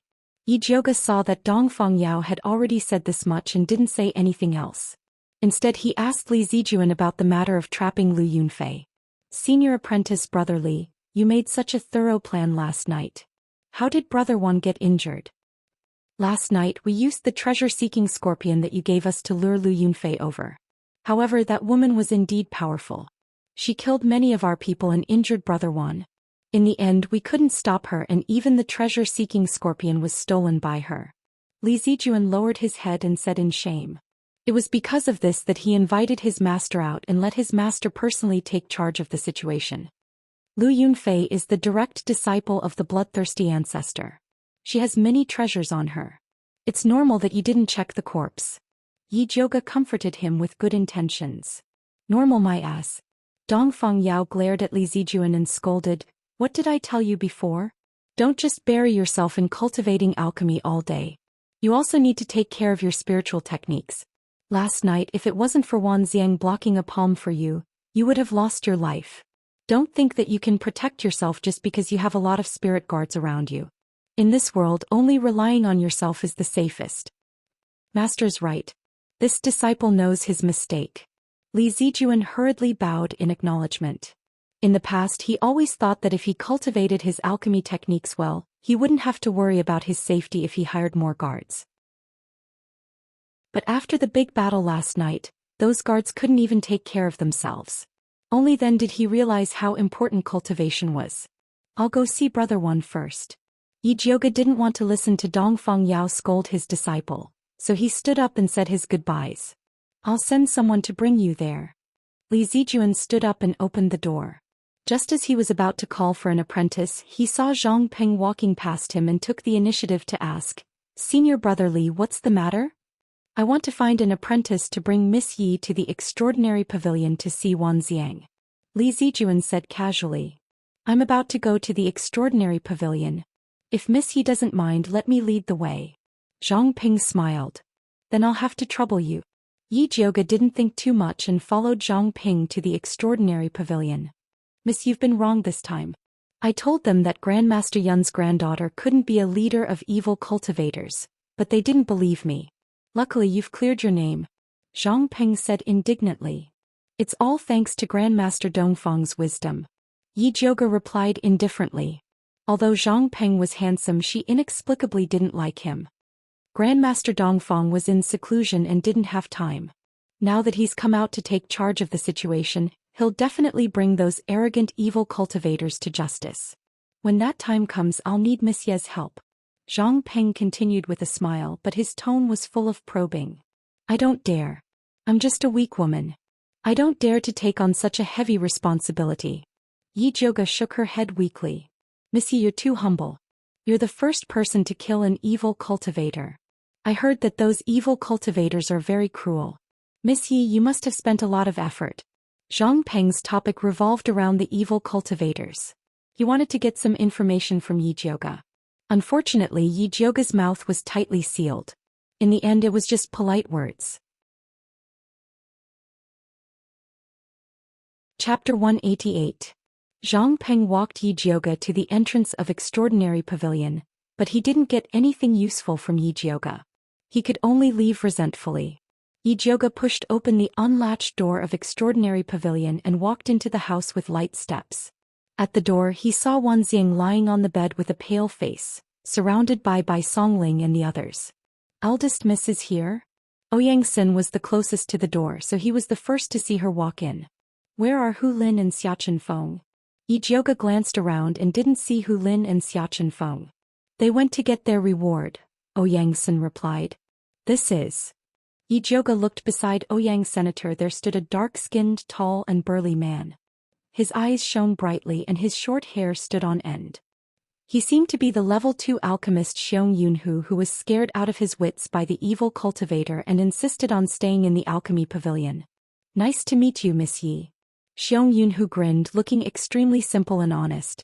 "Good day, alchemist Xiong." Yi Jioge nodded and thought to himself, "This guy is so muscular, I really can't tell he's such a coward." Xiong Yunhu was quite good at reading expressions.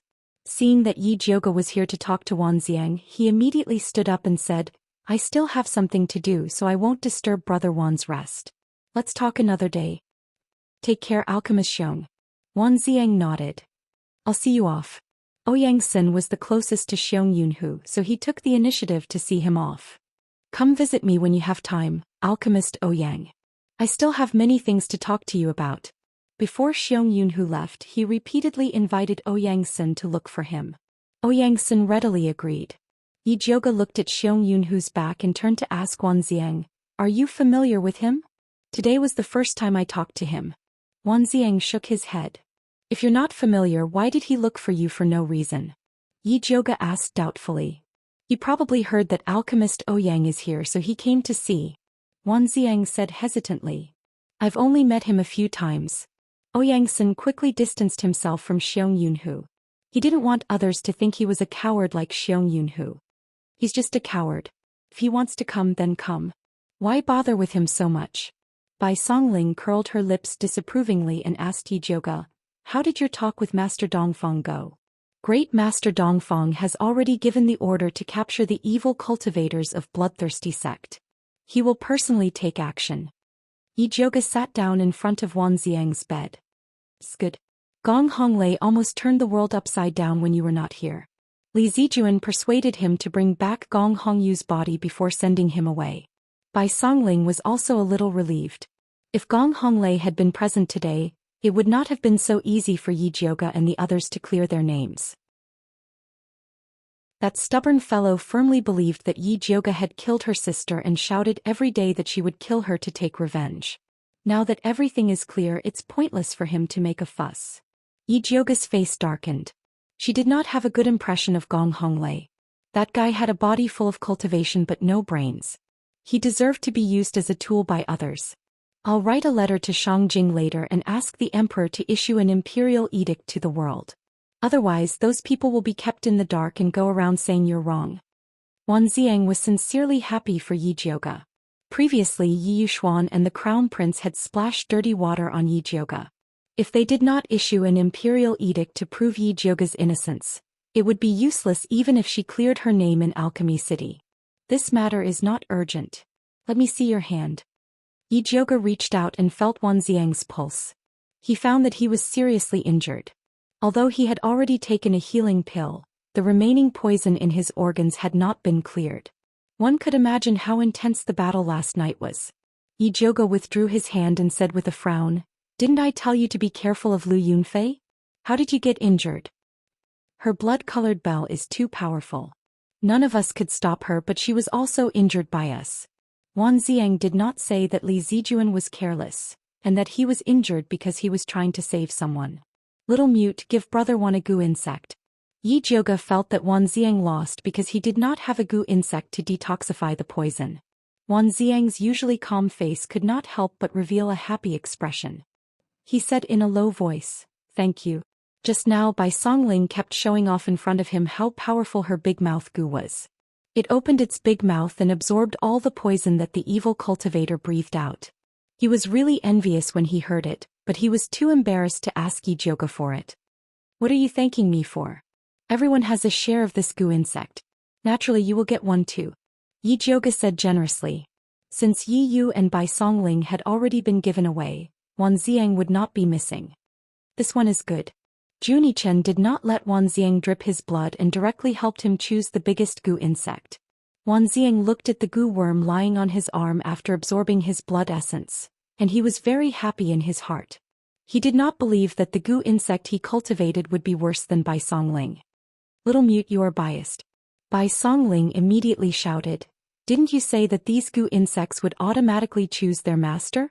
Why is it that Wan Ziang can choose as he pleases? Wan Ziang has a good character. These goo insects are all willing to follow him. Naturally, I will choose the strongest one for him.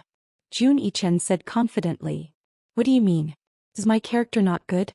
Bai Songling was angry. She rolled up her sleeves and wanted to fight with Little Mute. Alright, stop quarreling. Let's get down to business. Luo Tian quickly stopped their quarrel and said seriously, Lu Yunfei was injured last night. I think now is the time to deal with her. Otherwise, when her injury recovers, I am afraid it will be troublesome. But the problem is that we don't know where to find her. Yi Yu said awkwardly. I know. Luo Tian smiled slyly. It turned out that when Little Red was capturing the treasure-seeking scorpion, he had secretly instructed Little Red to leave something on the treasure-seeking scorpion. No matter where the treasure-seeking scorpion went, Little Red would be able to find it. Little Red is not bad. It is a good insect. Bai Songling immediately gave a thumbs up. That is a must. Luo Tian was proud. This matter should not be delayed. Let's go now. Yi Yu said impatiently. Yi Jiuge also expressed his agreement. Lu Yunfei was the direct disciple of the bloodthirsty sect's ancestor.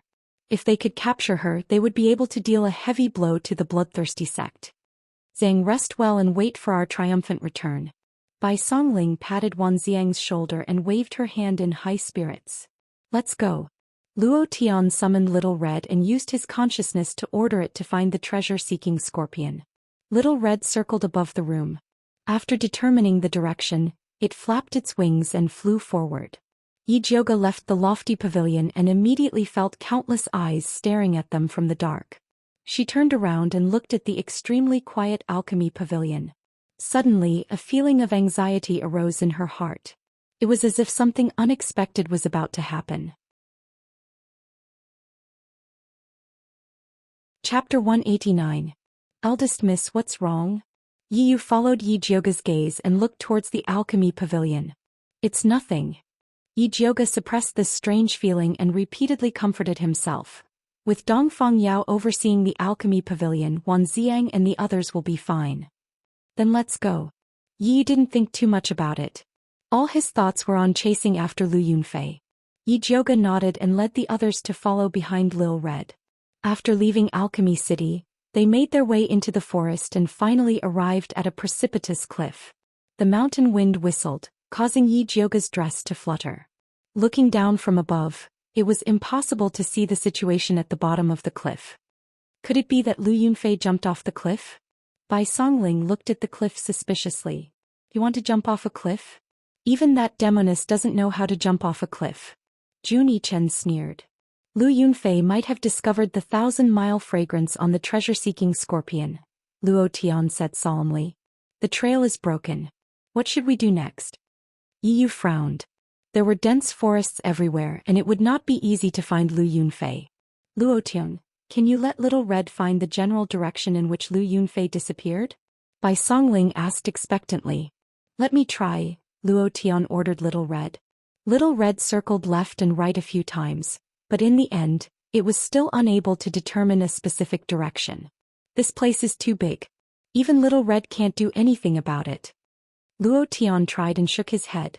Lu Yunfei has been in Alchemy City for so long, she must have a fixed base outside. Let's look carefully, maybe we can find some clues. Bai Songling was not willing to let the demoness go like this. Stronghold. Yi Jiuge's eyes lit up as he thought of something. Back then, the corpses that were thrown into the rubble all had red clay at their feet. That red clay might be where Lu Yunfei was hiding. Do you know where there is red clay nearby? I know of a valley where the soil is red, Bai Songling immediately said. Previously he had been tracking down the missing spiritualists and searched all the mountains nearby. Nobody knew better than him. Let's go take a look. In this situation they could not let go of any clues. Bai Songling led them through a dense forest and finally came to a low-lying valley. The valley was overgrown with weeds and vines. The exposed soil was brown and there was no sign of red clay at all. The red clay is under that patch of grass. Bai Songling pointed at the grayish-green patch of grass on the far left. Speaking of which, it was also a coincidence. When he led the team to this place, there was an unlucky guy who accidentally fell down and came up with a butt full of red mud which made them laugh uncontrollably. There's something strange about this grass. Yi opened his spiritual eye to take a closer look and realized that the grass was covered in a black-red mist which was extremely strange. Bai Songling, who was about to jump down, immediately retracted his foot and said, "Should I release Big Mouth out to have a look?" Ever since he found out that his Big Mouth goo had the ability to swallow poisonous gas, he had been wanting to show off. Big Mouth's cultivation base isn't high enough. This demonic aura far exceeds its ability. It's better not to take the risk. Yi shook his head. Then he chose a hard gray stone from the ground. After injecting his spiritual power into it, he threw it at the grassland. There was a loud bang. It was like putting oil into a frying pan. Surging black gas gushed out and instantly swallowed the fist-sized gray stone. It wasn't like this the last time we came. Bai Songling swallowed his saliva, feeling incomparable lingering fear. If not for Yi Jioga's reminder, he would have probably suffered the same fate as the stone. The last time you guys came, this demonic aura shouldn't have been activated. This situation proves that Lu Yunfei is definitely hiding underneath. Yi Jioga said. He finally found the main culprit. But this demonic aura is so hard to deal with, what do we do? Yi was slightly worried. His black overlord was not good at swallowing poisonous gas. This demonic aura was forcefully poured in by Lu Yunfei. As long as we find its door of life, we will be able to break it. Yi Jioga said. Where is the door of life? Luo Tian and the rest asked in unison. Yi Jioga's spiritual eye had not advanced yet, so it was hard for her to find the secret to it. She could only faintly see that the demonic aura in the eastern corner was the weakest. She did not have the time to find the door step by step, so she might as well destroy it with brute force. Yi Jioga flicked out the white bone flame and drew an area at the corner of the grass. He said to Bai Songling and the rest, "The door of life is over there. Later on, when I give the order, use your strongest attack to bombard that corner." "No problem, watch me," Bai Songling said while rubbing his palms. The rest nodded their heads at the same time. They raised their hands and pointed at the corner, quietly waiting for Yi Jioga's order. Ready, boom. Yi Jioga's hand that was raised high in the air chopped down. Bai Songling and the rest immediately activated all the spiritual energy in their bodies. Multicolored rays of light rained down like a rainstorm. A loud bang resounded. The pitch-black demonic aura surged up violently, destroying the entire patch of grass. A light pink figure scuttled out from the ground, mixed in with the demonic aura, and escaped out of the valley. Want to escape? No way. Yi Jioga removed the lightning snake illusion whip from his waist and used a killing move. The huge purple lightning snake bared its fangs and brandished its claws, pouncing towards Lu Yunfei. Lu Yunfei's pupils shrank. Her hands repeatedly shot out a mist of blood. Although she managed to resist the purple lightning snake's attack, she lost the chance to escape. Yi Yu, Luo Tian, Juni Chen, and Bai Songling surrounded her, each of them staring at her like a tiger watching its prey. Lu Yunfei's face was a bit pale. She no longer had her usual charm. She glanced at Yi Yu and the rest one by one, revealing a disdainful smile. Even if you claim to be from a righteous sect, a few grown men actually ganging up on a weak girl like me. Don't you feel ashamed? Bai Songling suddenly felt a bit ashamed. He felt that they were indeed a bit bullying. He glanced at his companions and saw that Luo Tian and Junichen were full of hatred. They did not feel embarrassed at all that the four of them ganging up on Lu Yunfei. He then looked at Yi Yu and noticed that his throat moved as if he had swallowed something. Bai Songling's heart jumped. He realized that he seemed to have forgotten something important. At this moment, Lu Yunfei suddenly pounced towards him like lightning.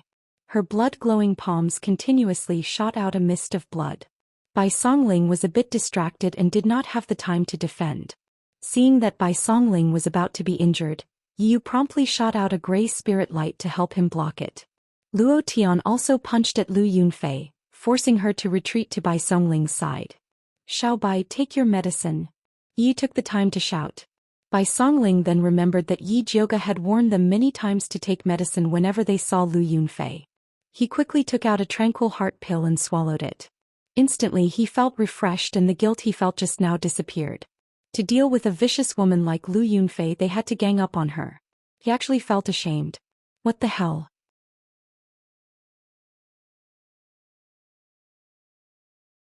Chapter 190.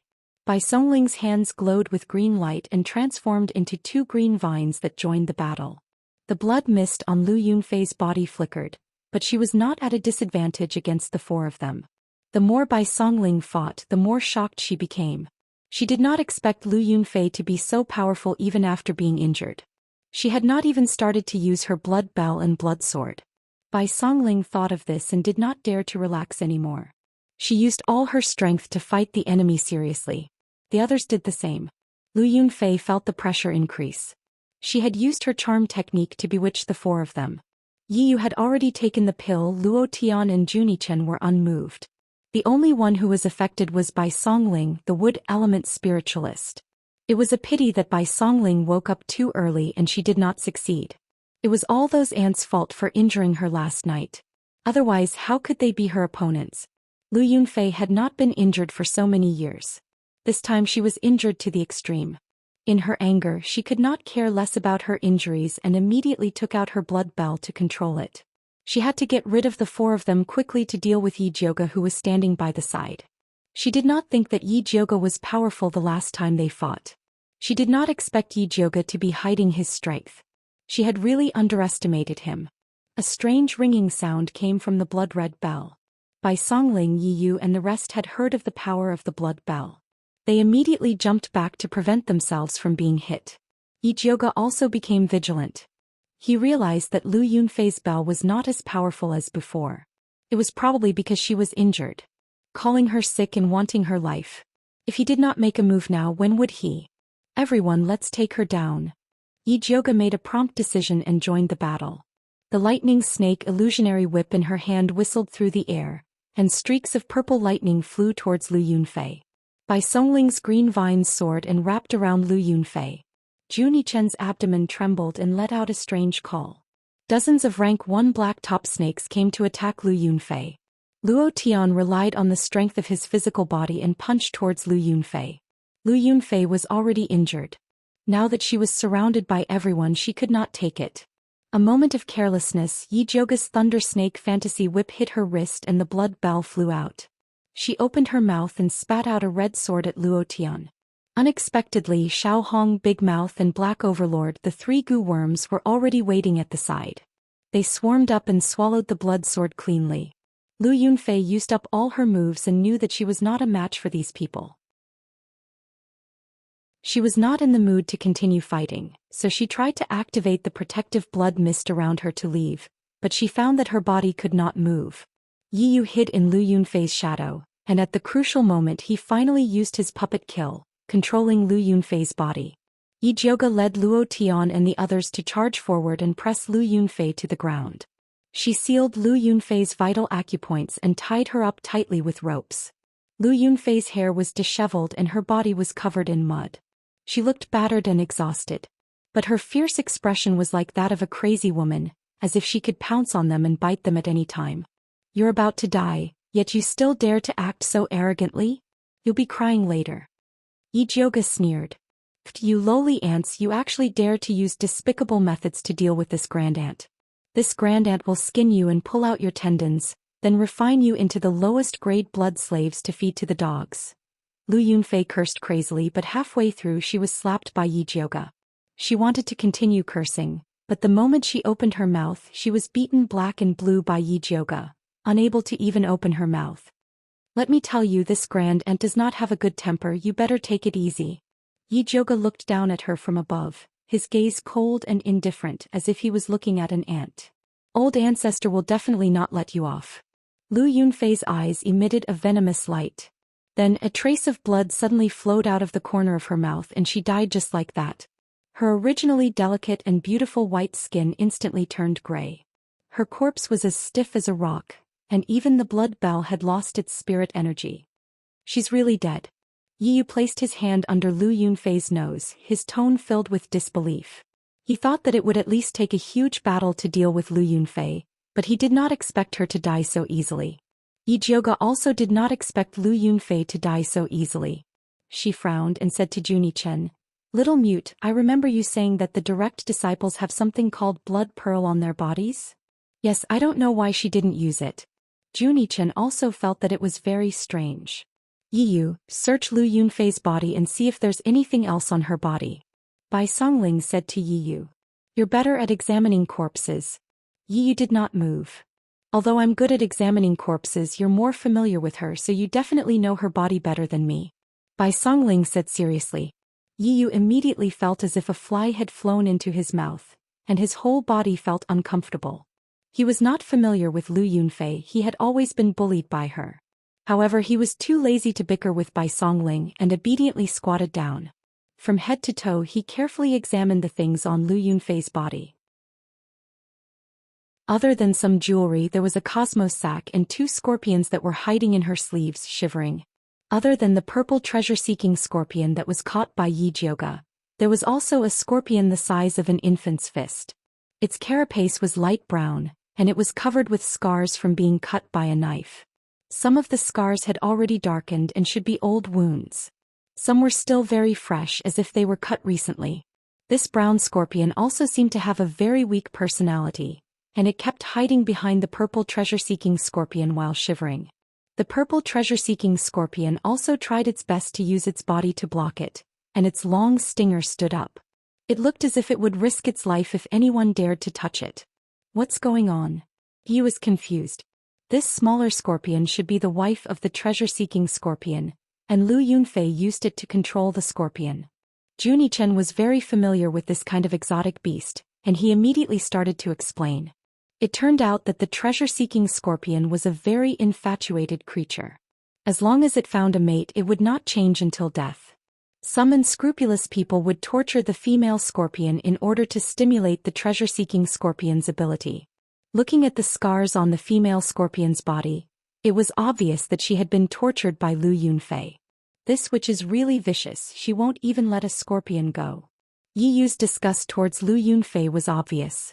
When he thought about how he had been bewitched by her seductive technique, and how she had touched him, he felt extremely disgusted. Any male who loves his wife is worthy of admiration.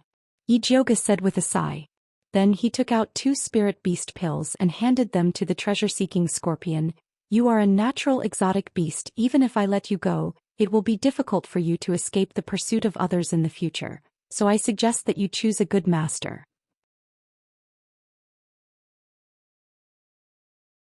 Chapter 191. Although the treasure-seeking scorpion had developed some intelligence, it still didn't understand Yi Jiuge's words. Because of Lu Yunfei, it hated all humans and was disdainful of humans fawning. It swung its stinger and wanted to kick away the 2 fragrant pills. Unexpectedly, the female scorpion that had been hiding behind it suddenly jumped out, and quickly swallowed a spirit beast pill. Squeak, squeak, squeak.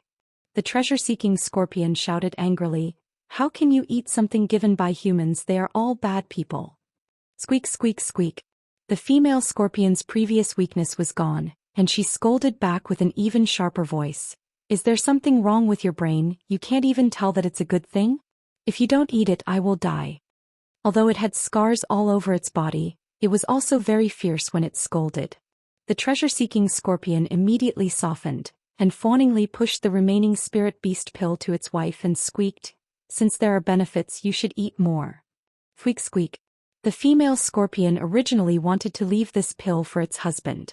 But its body was indeed weak, and if it didn't take supplements, it might not be able to grow old together with its husband. Therefore it simply swallowed the remaining spirit beast pill. As expected, the love between husband and wife is deep. Yi Jiuge sighed.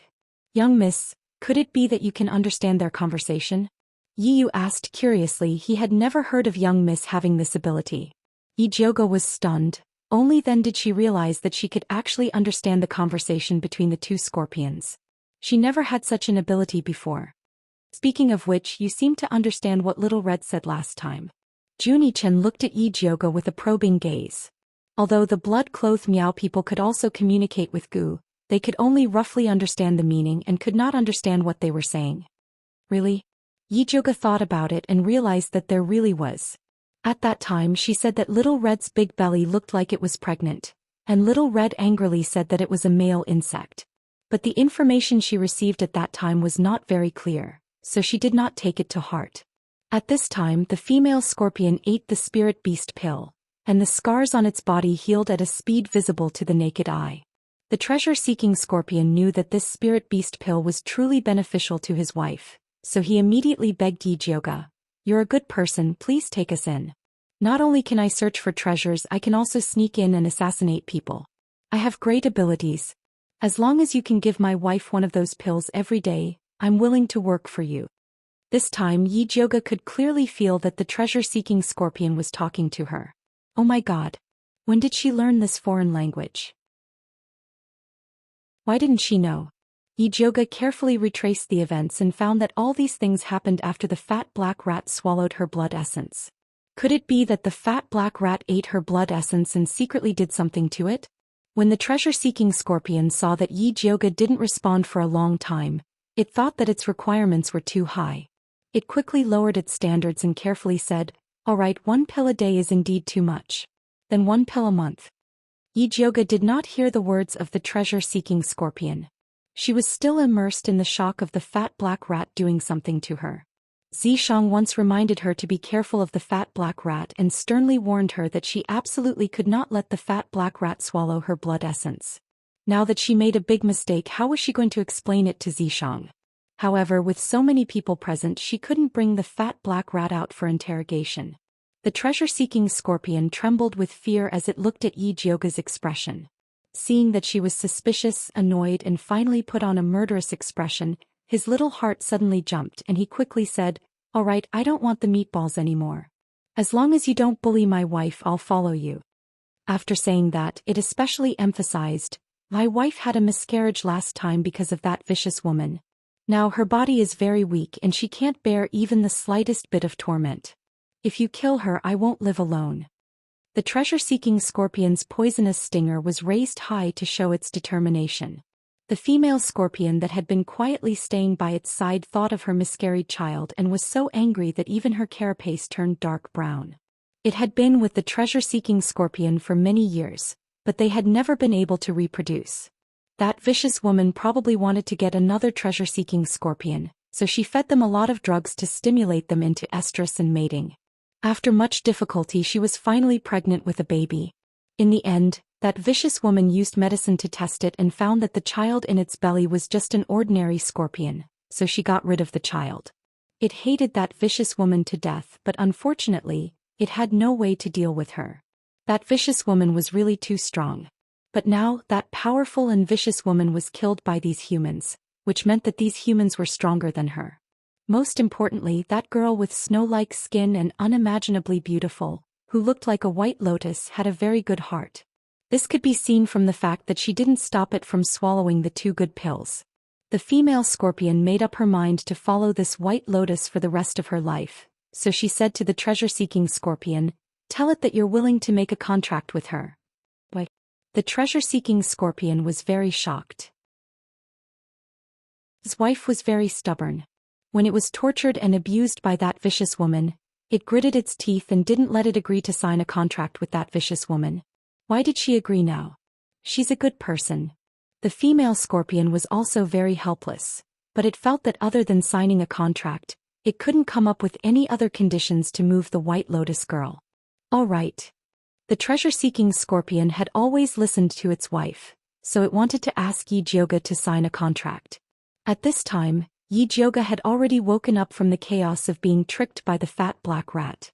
Hearing the treasure-seeking scorpion couple's words, she quickly said, "I don't need you to sign a contract with me.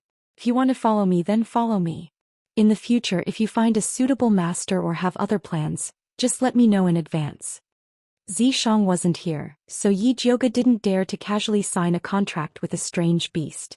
Most importantly, with the fat black rat around, she didn't like the treasure-seeking scorpion's ability to find treasures. The treasure-seeking scorpion couple was stunned. They had been abused by Lu Yunfei for too long, and they didn't dare to believe that there was such a good person in this world. I still have things to do, go rest in my bag first. We'll talk about other things later. After Yi Jioga finished speaking, she opened the bag that she carried with her. The fat black rat turned over in the corner of the bag, sleeping soundly.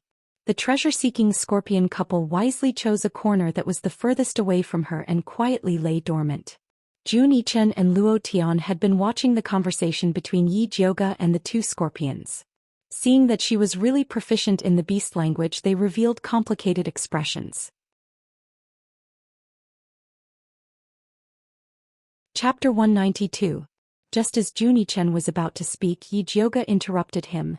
It's useless even if you ask me. I still don't know how I suddenly understand the beast language. Before Zhang came out, Yi Jioga didn't want to expose the special ability of the fat black rat. Zhou Xian frowned. He was very dissatisfied with Yi Jioga's answer.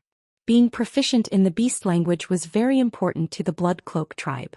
If he learned it, he could kill his way back to avenge the tribe leader.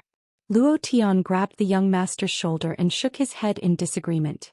Everyone had their own secrets. They didn't have the right to interrogate, not to mention that the person with the secret was Yi Jioga. Zhou Xian bit his lower lip. He knew that he was wrong, but he wanted revenge too much. Yi Yu sensed that the atmosphere wasn't good. He quickly said, let's talk about the beast language later. Let's see what's in Lu Yunfei's cosmos bag first. After that, he erased the imprint on Lu Yunfei's cosmos bag and shook out the things inside. First was a thick pile of beautiful beauty skin. Gong Hongyu's human skin was also in it. Other than that, there were 18 blood bottles filled with extremely thick blood and 15 jade boxes. These jade boxes contained bloody meatballs, which were the spiritual roots that they had collected from the spiritualists they had killed during this period of time. But he didn't see the blood beads that Zhou Xian mentioned. Yi Yu looked around and didn't find anything that looked like the blood beads.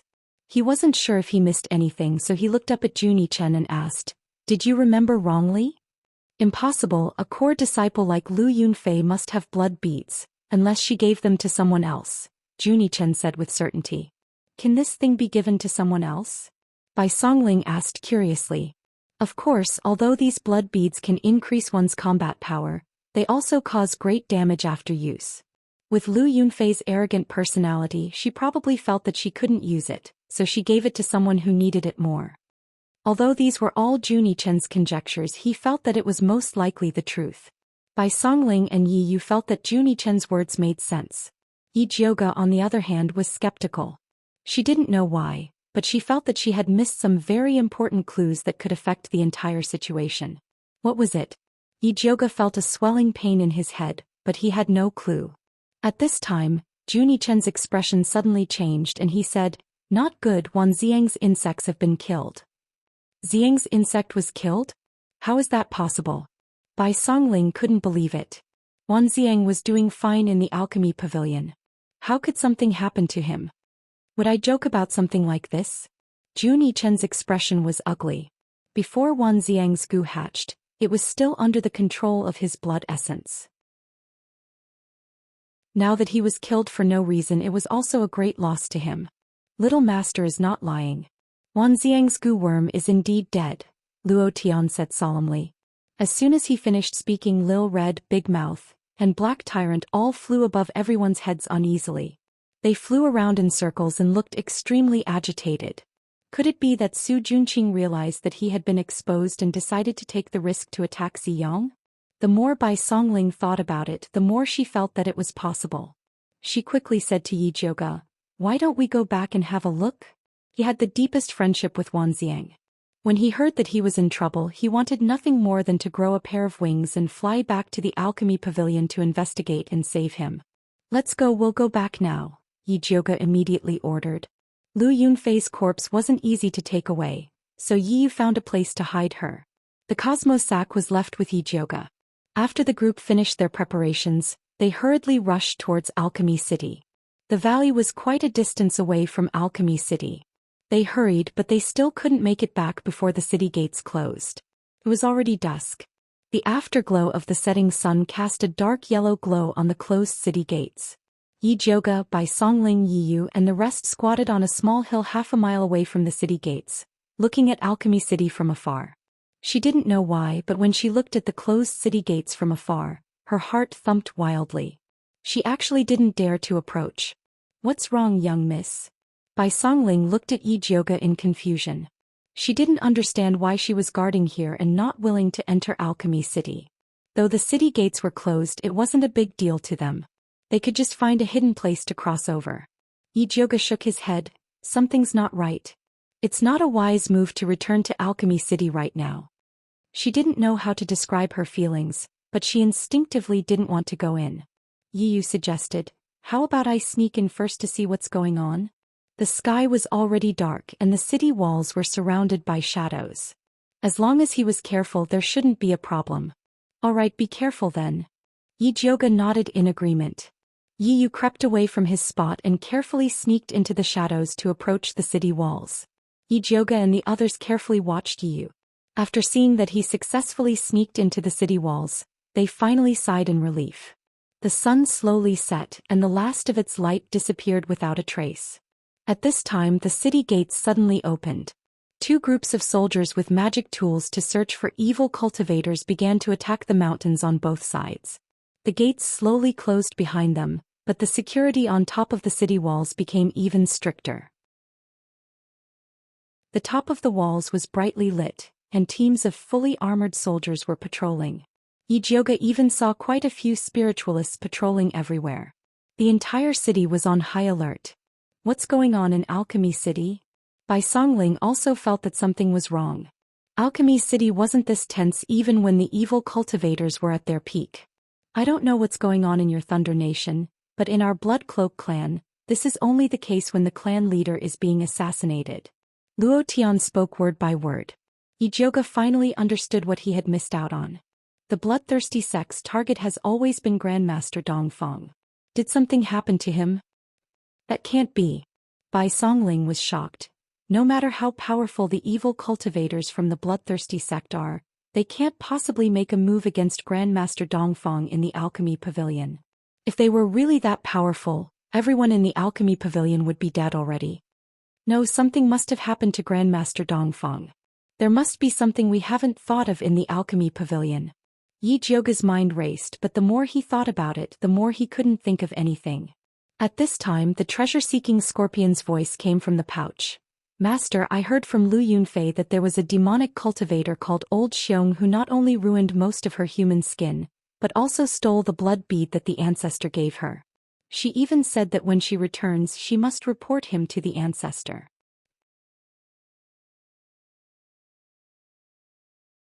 Chapter 193.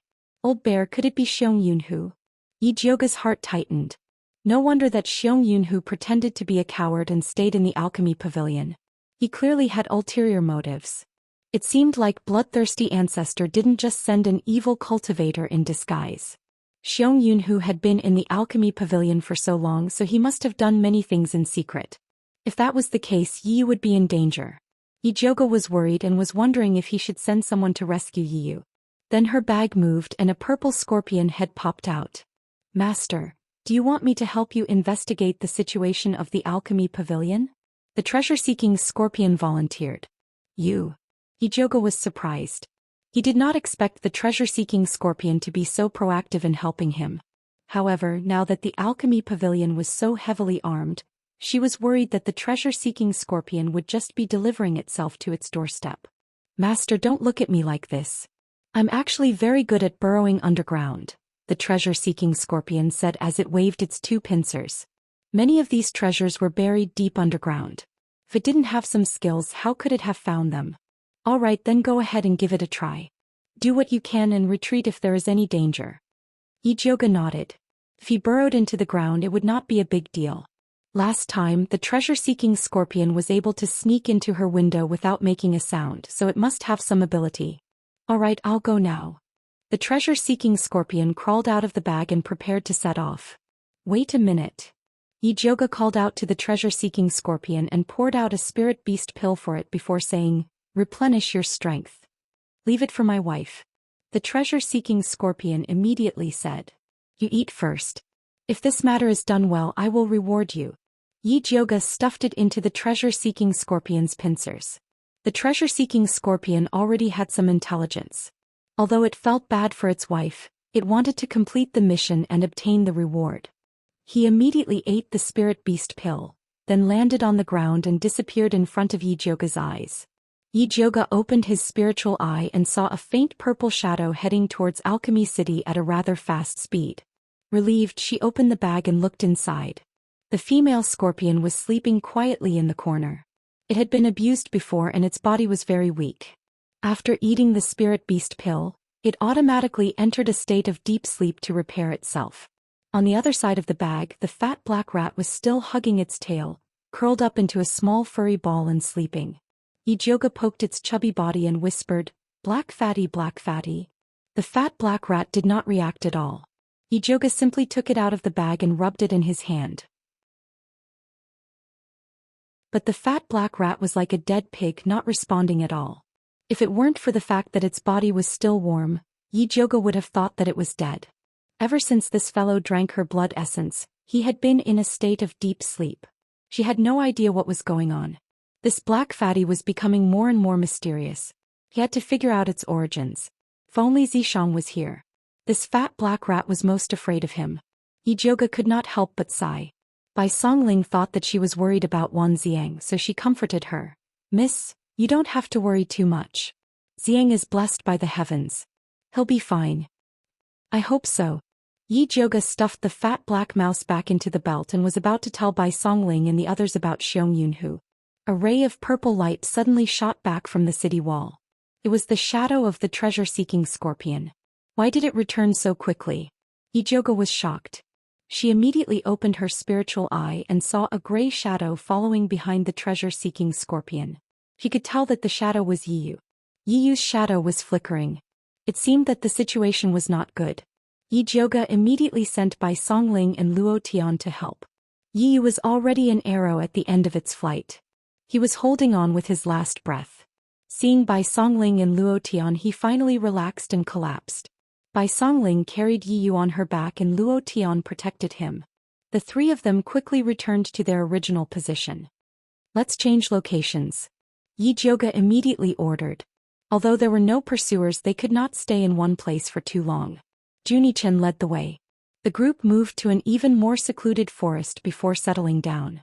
Yi Zhouge immediately treated Yiyu. His face was deathly pale. His eyebrows, sideburns, eyes and lips had turned a strange dark red. His entire body was boiling hot. Even his breath was hot. It was obvious that he was poisoned. Black Overlord was lying on Yiyu's neck. Its originally black body had turned dark red. "How is Yiyu?"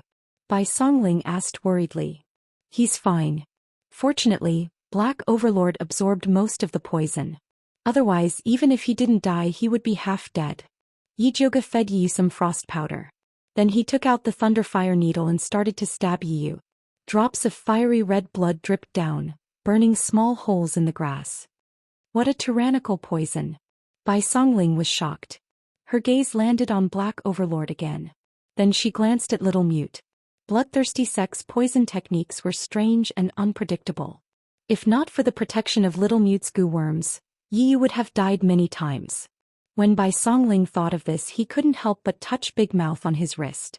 He secretly decided that he must ask Yi Zhouge for more spirit beast pills to cultivate Big Mouth. After Yi Zhouge forced the fire poison out of Yiyu's body, he stabbed his Rinzhong acupoint. Yiyu's body trembled. He finally woke up. As soon as he opened his eyes, he struggled to sit up and said in a hoarse voice, "Not good." "What's not good? How is Xiang?" Bai Songling asked impatiently. "Xiang is locked up in prison," Yiyu said with a pale face. "What? Who locked him up?" Bai Songling shouted angrily. Although Wan Xiang's military power was taken away, he was still the emperor's man. Who dared to touch him? "It's the crown prince." Yiyu gritted his teeth and said, "He and Su Junqing took advantage of Xiang's serious injuries to tie him up." They even crushed Xiang's goo worms. What right does the crown prince have?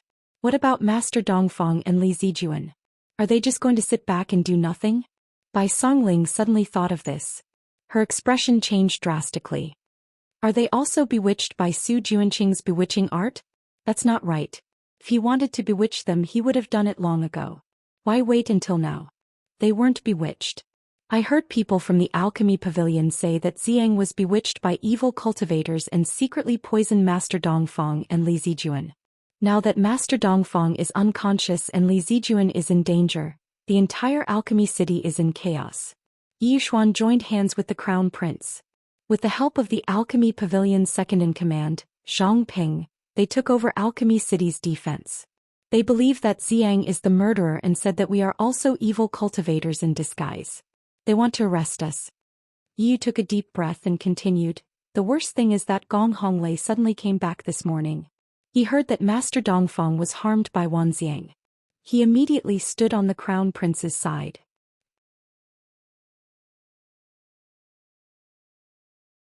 Chapter 194. Bullshit, which eye of theirs saw us being tricked by the heretic? Bai Songling jumped up in anger. He wanted nothing more than to rush into the city and strangle the crown prince. The real evil cultivator is Xiong Yunhu. He should be like Xianxia, equipped with an aura-concealing magic tool. Moreover, his cultivation is even higher than Lu Yunfei's. Yijoga told him about Xiong Yunhu in a deep voice. So it's that guy. I knew he wasn't a good person coming to visit Xiang for no reason. He's clearly a weasel paying respects to a chicken. He must have planned to harm us. Bai Songling regretted not sending them off. If he knew this would happen, he would have stayed at the alchemy pavilion to accompany Wan Xiang. There's no point in saying all this now. We should hurry and think of a way to save Xiang. Yi Jioga's expression was solemn. Aside from saving Wan Xiang, she also wanted to see the heavily injured Dongfang Yao and Li Zijuan. She had the Thunderfire needles and many supreme-grade pills left behind by her grandfather. No matter how heavily injured they were, she could still save them. The only problem was that Alchemy City was full of obstacles and the Alchemy Pavilion was heavily guarded. With the Crown Prince, Yi Xuan and Gong Honglei interfering, it wouldn't be easy for her to sneak into the pavilion. Yi Yu's next words confirmed Yi Jioga's conjecture. The prison is still fine. Most of the guards are ordinary soldiers. However, Dongfang Yao and Li Zijuan's Alchemy Pavilion has been surrounded by the Crown Prince, Su Junqing and Yi Yuxuan's men. Not even a mosquito can enter. Su Junqing even set up a fire trap around the pavilion to deal with me. If it wasn't for the scorpion, I would have died as well. Yi Yu gritted his teeth in hatred when he thought of the fire trap Su Junqing set up.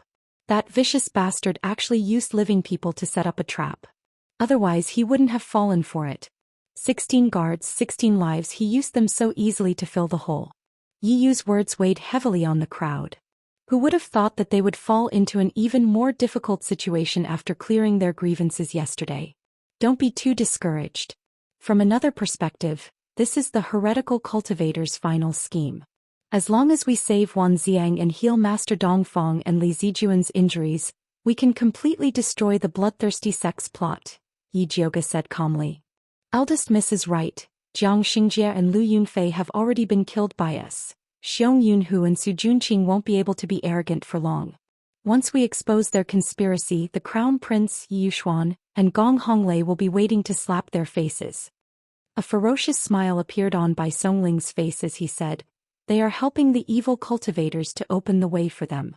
They should be the ones who colluded with the evil cultivators. That's right. When the time comes, we'll be the ones to see how they clear their grievances. Yi Yu's spirits were lifted at the thought of this. He had thought that it would take many years to bring down the Su family and the Crown Prince to avenge his family. He did not expect that the hope of revenge was right in front of him. As long as he defeated Su Junqing, the Crown Prince who colluded with the evil cultivator would not have a good ending. Then what are we waiting for? Let's go. Bai Songling said in high spirits. Even the treasure-seeking scorpion squeaked as it stood on Yi Jioga's shoulder. Yi Jioga was a generous master. Since he had made a great contribution, he would definitely benefit from it. A bunch of idiots. Jun Yichen was expressionless as he ridiculed. They were clearly going to Alchemy City to die, but they were bragging about it as if it was a hero's medal. Being an idiot is not bad. Luo Tian smiled. He had been very strange before. Wan Ziang, Bai Songling and Yi Yu were not simple characters. Why would they listen to Yi Zhouge's every word? Even his awkward and arrogant little master was completely convinced by her. Now he finally understood. Yi Zhouge had a mysterious brilliance about her. No matter how difficult the situation was, she would always be able to overcome it. If Yi Zhouge knew that Luo Tian had such a high evaluation of her, she would definitely smile bitterly. She was just fooling people. Although she had fooled everyone to build up their confidence, she did not dare to recklessly bring them into Alchemy City.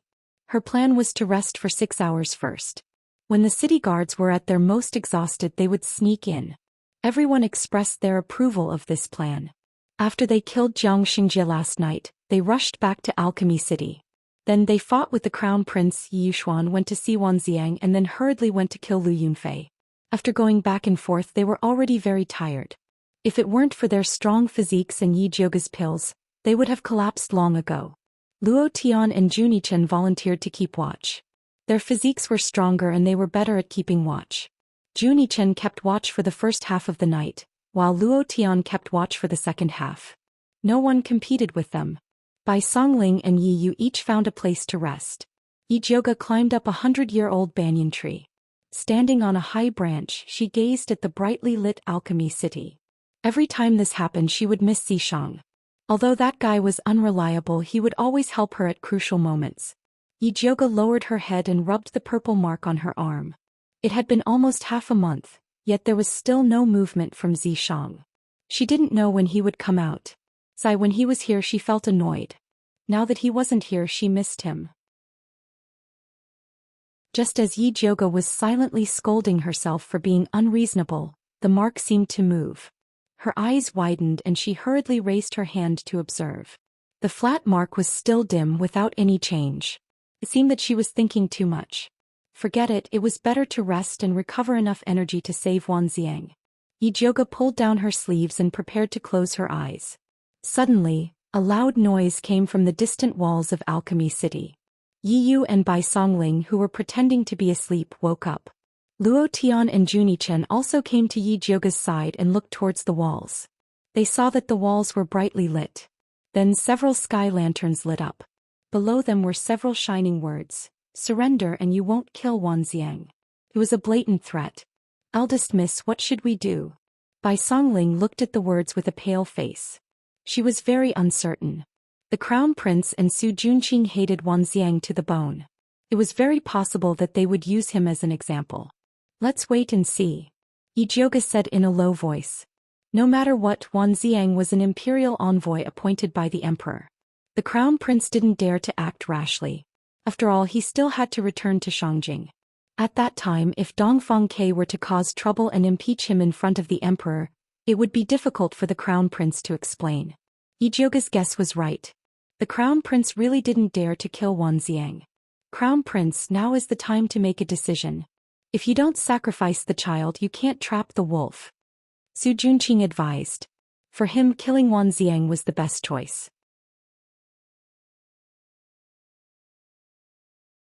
Chapter 195. Wan Ziang is my father's man. If I deal with him rashly, I will anger my father. The Crown Prince disagreed firmly. He knew his father too well. Although he could sentence Wan Ziang to death based on the fact that he had slandered him, his father had no right to kill him. However, only his father could issue the order to kill him. If he did, it would be a seizure of power. "Your Highness, there is no need to worry. The plan for the capital is a success. Even the emperor is no cause for concern." Su Junqing's words were straightforward. The spies in the capital had already started to attack Emperor Xuanwu. There was no need to care about his anger. Let's wait until they succeed. The Crown Prince glanced at Su Junqing.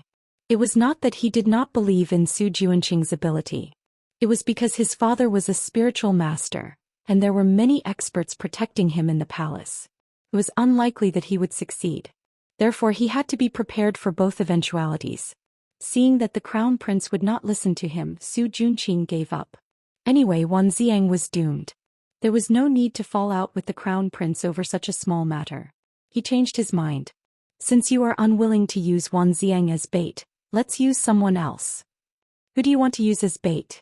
The crown prince was confused. Other than Wanxiang, they did not have anyone else.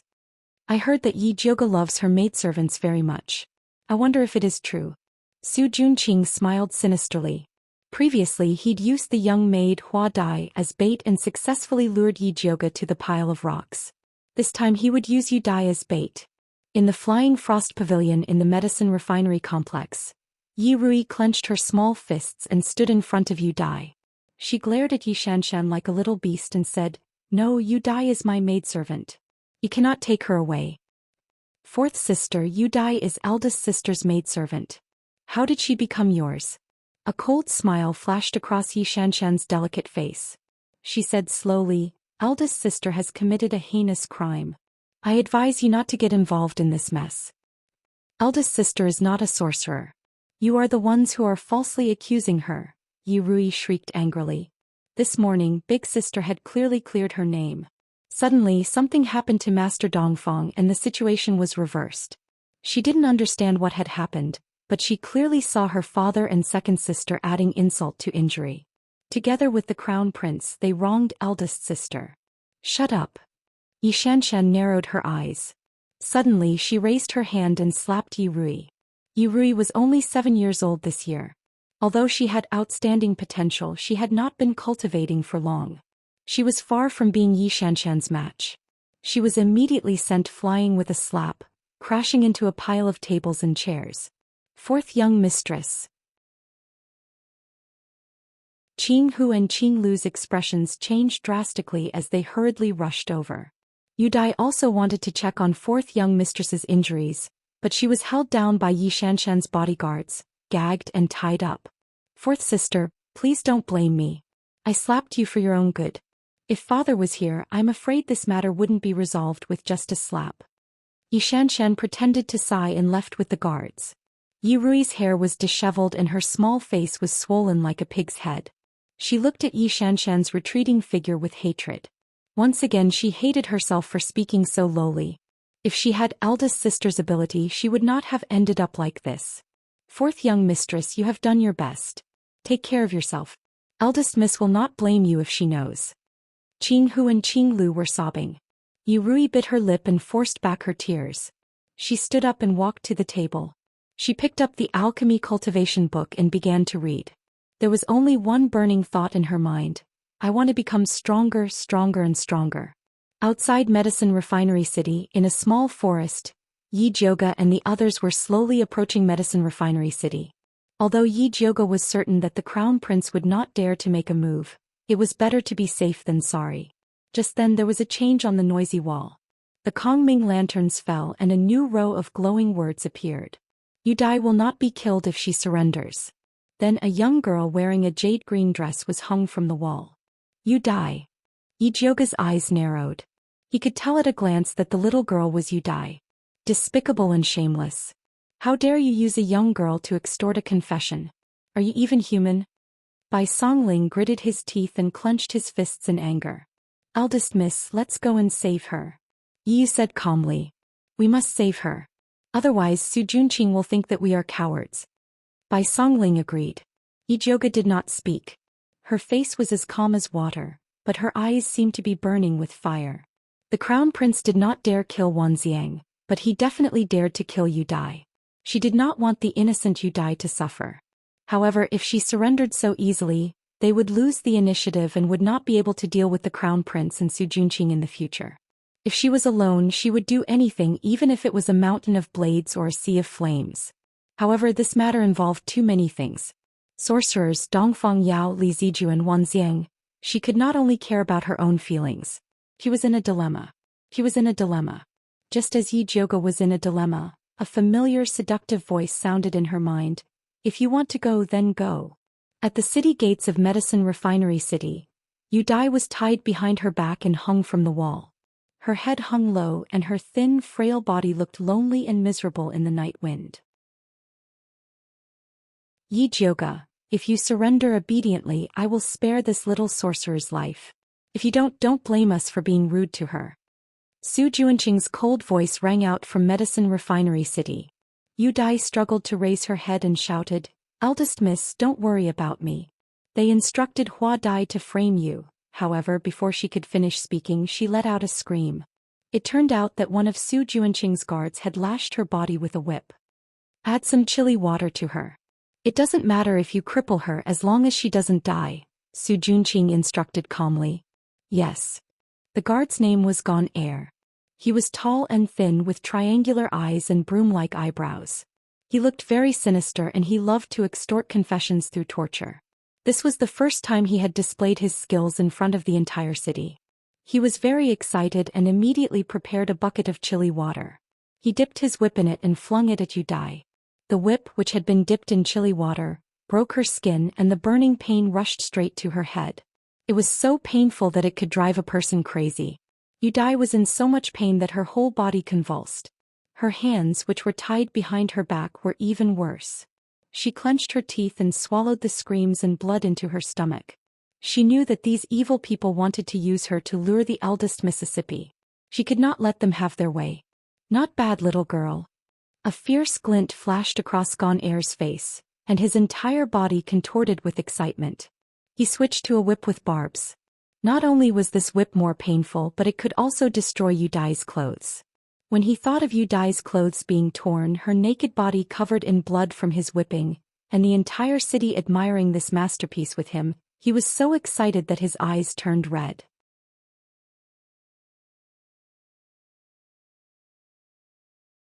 Chapter 196. Little girl, enjoy it. Gon Air raised his whip covered in chili water and lashed it towards Yu Dai's chest. Yu Dai closed her eyes and gritted her teeth, waiting for the pain to come. However, the pain didn't come. Instead, the ropes binding her snapped and the wind whistled by her ears. Yu Dai suddenly opened her eyes and saw a sky-blue figure floating towards her, carrying her as they landed safely on the ground. "Young mistress." Yu Dai looked at the beautiful face in front of her and thought that she was dreaming. "It's fine now." Yi Jioga quickly checked Yu Dai's body and only handed her to Bai Songling after seeing that she only suffered flesh wounds. "You really came?" Su Junqing felt that Yi Jioga was an idiot. She was only an insignificant maid, yet she personally came to take a risk. She was truly soft-hearted. As for Yu Dai being saved, Su Junqing didn't care. Without Yu Dai there was still Qing Hu and Qing Lu.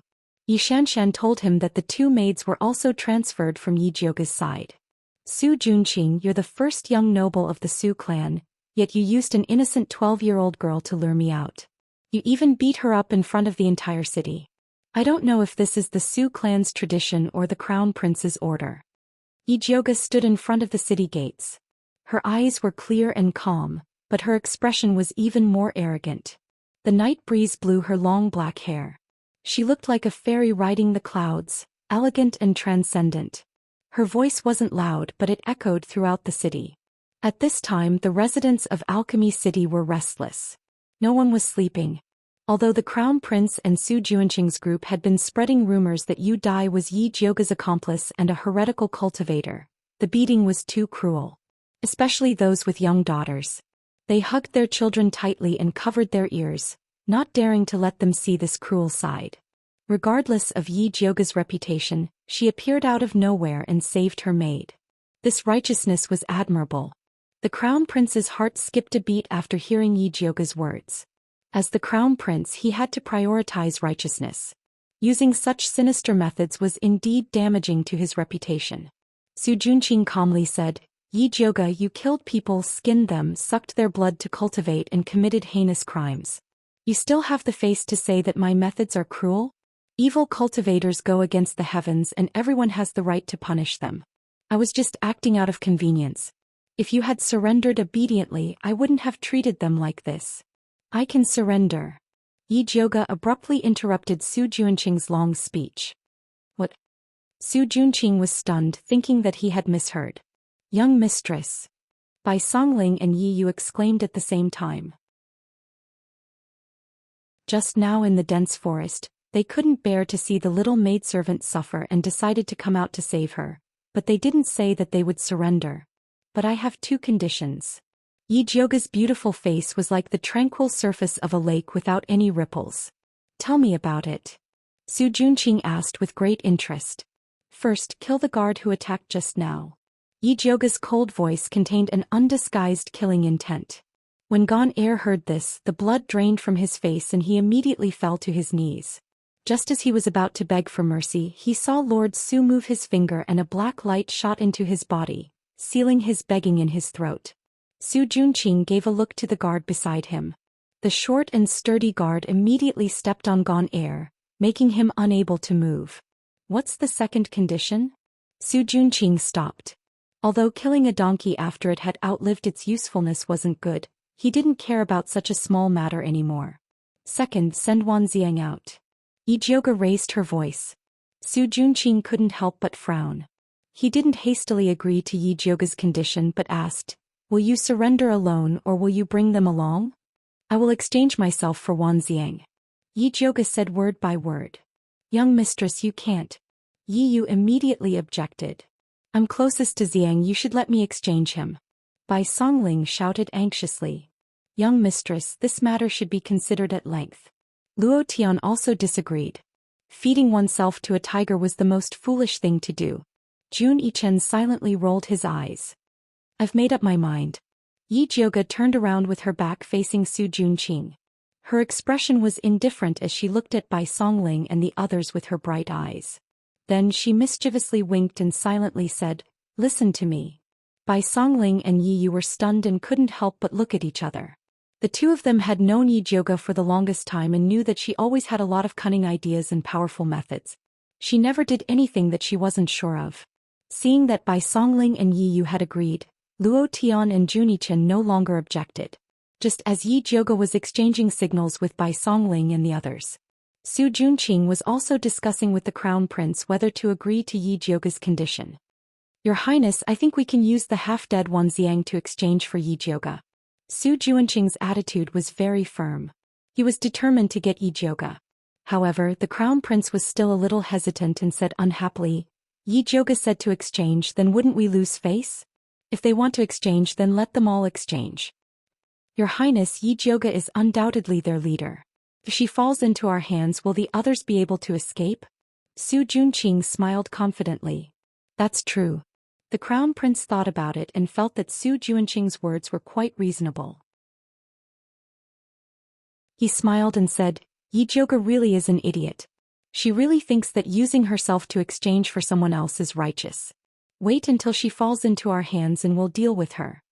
As the Crown Prince spoke, an ominous glint appeared in his eyes. He had probably already thought of countless tortures to deal with Yi Jioga. Your Highness, no matter what, Yi Jioga's surname is Yi. Even though she and Grandmaster Yi have fallen out, she still has some face. Your Highness, please bear with it and don't make things difficult for Grandmaster Yi, Su Junqing earnestly advised. This is Grandmaster Ye's idea? The Crown Prince frowned. If this really was Yi Yushuan's idea, then he really had to consider it. Recently, many large families in Shangjing had been roped in by Dongfang, Quebec. He urgently needed Yi Yushuan's support. Su Junqing subtly nodded. The Su family and Yi family were in-laws, so in the Crown Prince's eyes they were family. This could indeed represent Yi Yushuan's attitude. All right then. Even though the Crown Prince felt that it was a pity that he couldn't immediately deal with Yi Jioga, there was still a long way to go. The Crown Prince is wise.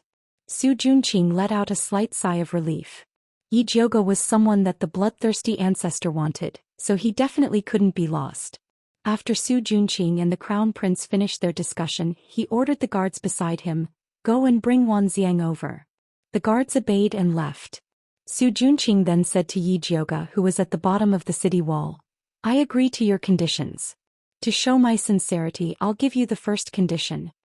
With that, he threw Gone Air down the city wall.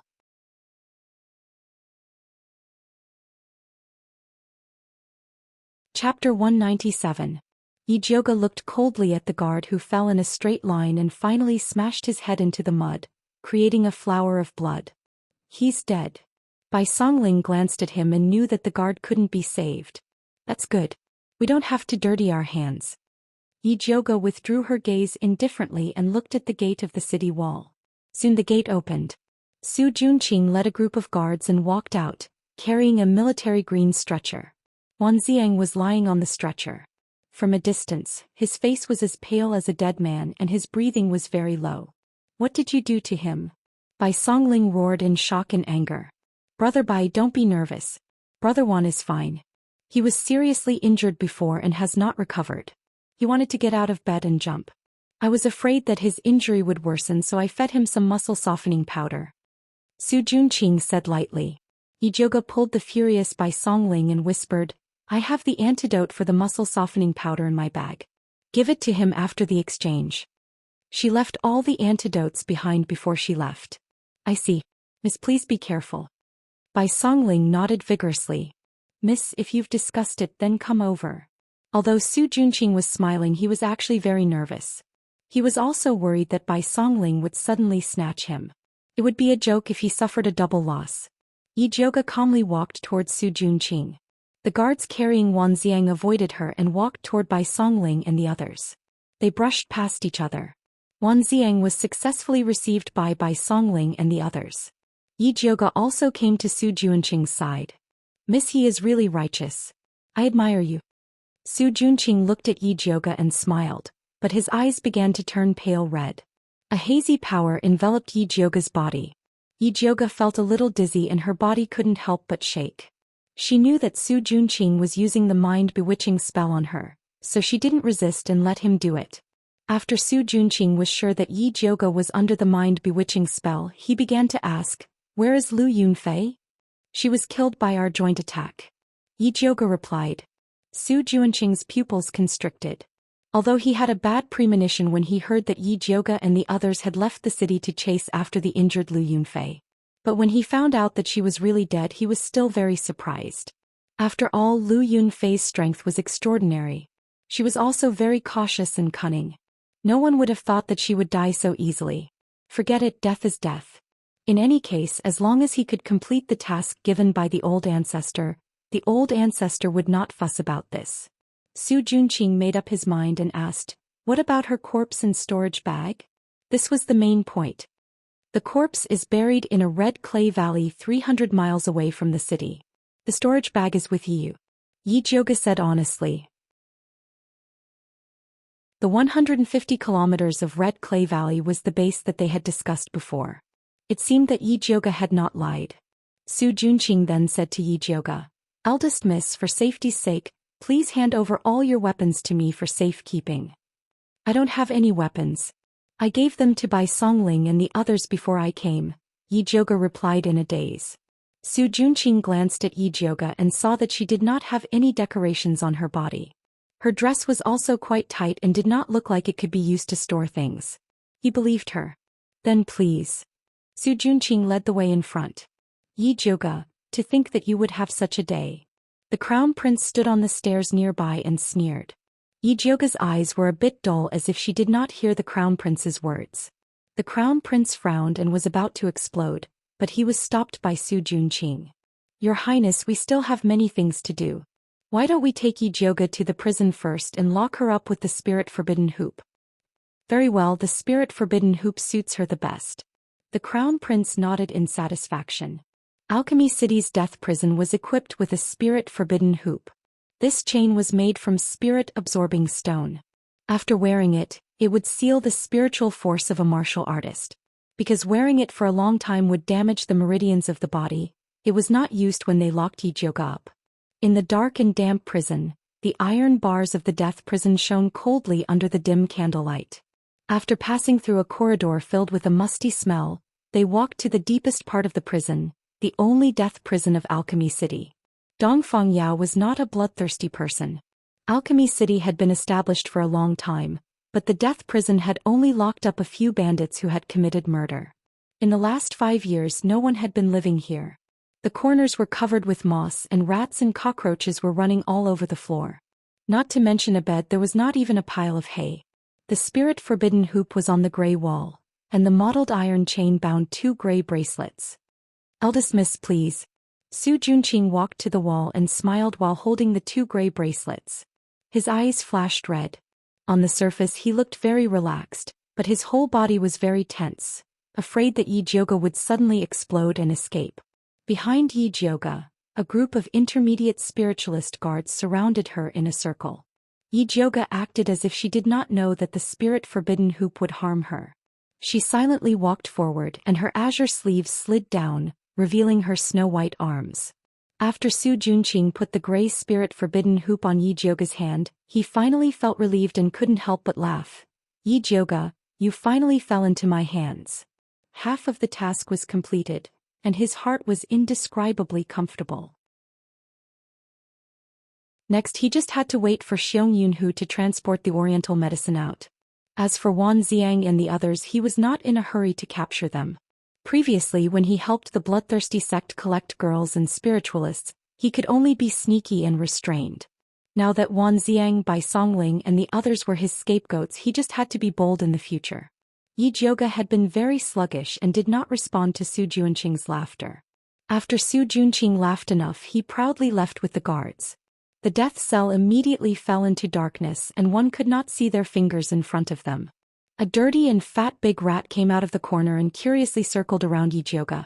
It bared its big teeth and wanted to take a bite of this fragrant prey. The sound of chains suddenly rang out, scaring the big dirty rat into fleeing. Yi Jioga, who was a little sluggish, slowly opened her eyes. Her eyes were clear and she whispered, "Didn't you say you have a way to help me settle it? Why aren't you coming out?" Little Jioga is really impatient. After not seeing this sovereign for so long, you want to do it as soon as you come out? A pleasant light laughter sounded in the dark death cell, like the night wind blowing through the valley. Stop being so long-winded. This bracelet is super uncomfortable to wear. Hurry up and untie it for me. Yi Jioga forcefully pulled it. The chains rattled and the spirit forbidden hoop flashed with a gray light. It pierced into Yi Jioga's wrist and sealed all the spiritual power in her body. See, little Jioga's temper is really getting worse. It seems that when this sovereign is not here, your days are not good. Zishang laughed softly. A tall and straight figure gradually appeared in front of Yi Jioga. You're tuning in to the Zhou Xian's Legacy YouTube channel. Don't forget to subscribe and join us on this journey to catch the most captivating stories.